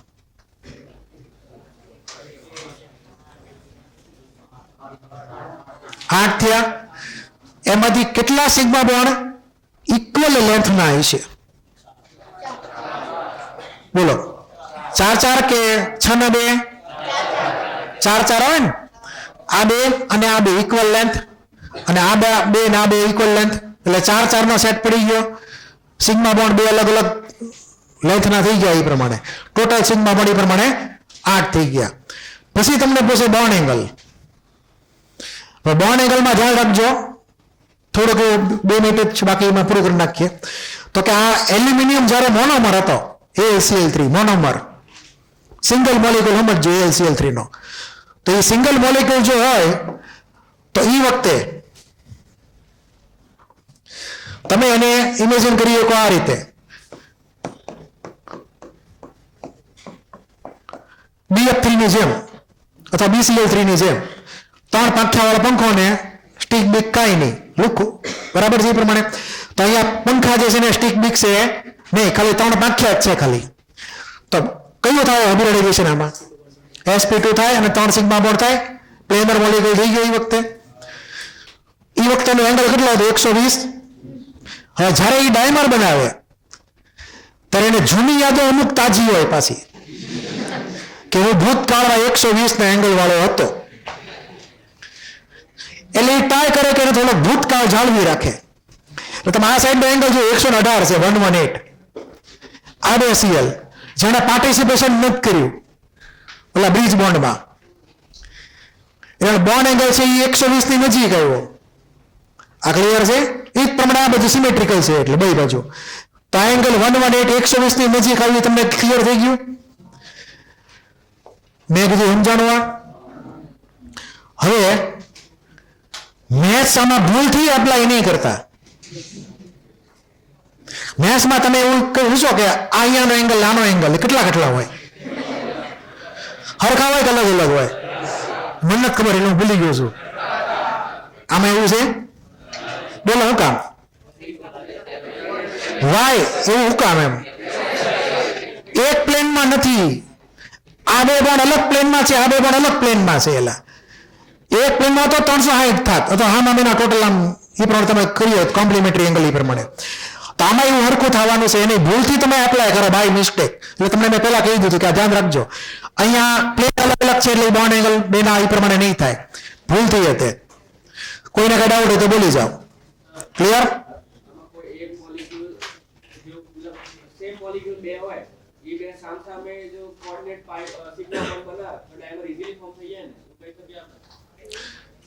હજી આપણા કેસ આગળ છે બીજા ઘણા બધા, એમાં તો કંપની પછી ફાઇનલ થાય એટલે કહેજે કે આમાં એકમાંથી કઈ નક્કી ન કરી કહેજે, બરાબર?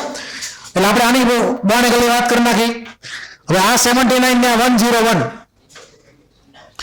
એની રીઝન આપણે બીજા એક મોલેક્યુલર કમ્પેરિઝન કરીને સમજશું. એ વખતે અત્યારે એમાં પડવાની જરૂર છે નહીં. એટલે અત્યારે તમારે કામ ચલાવો એટલું આપણે સમજશું AlCl3 નું જ તે ખાલી.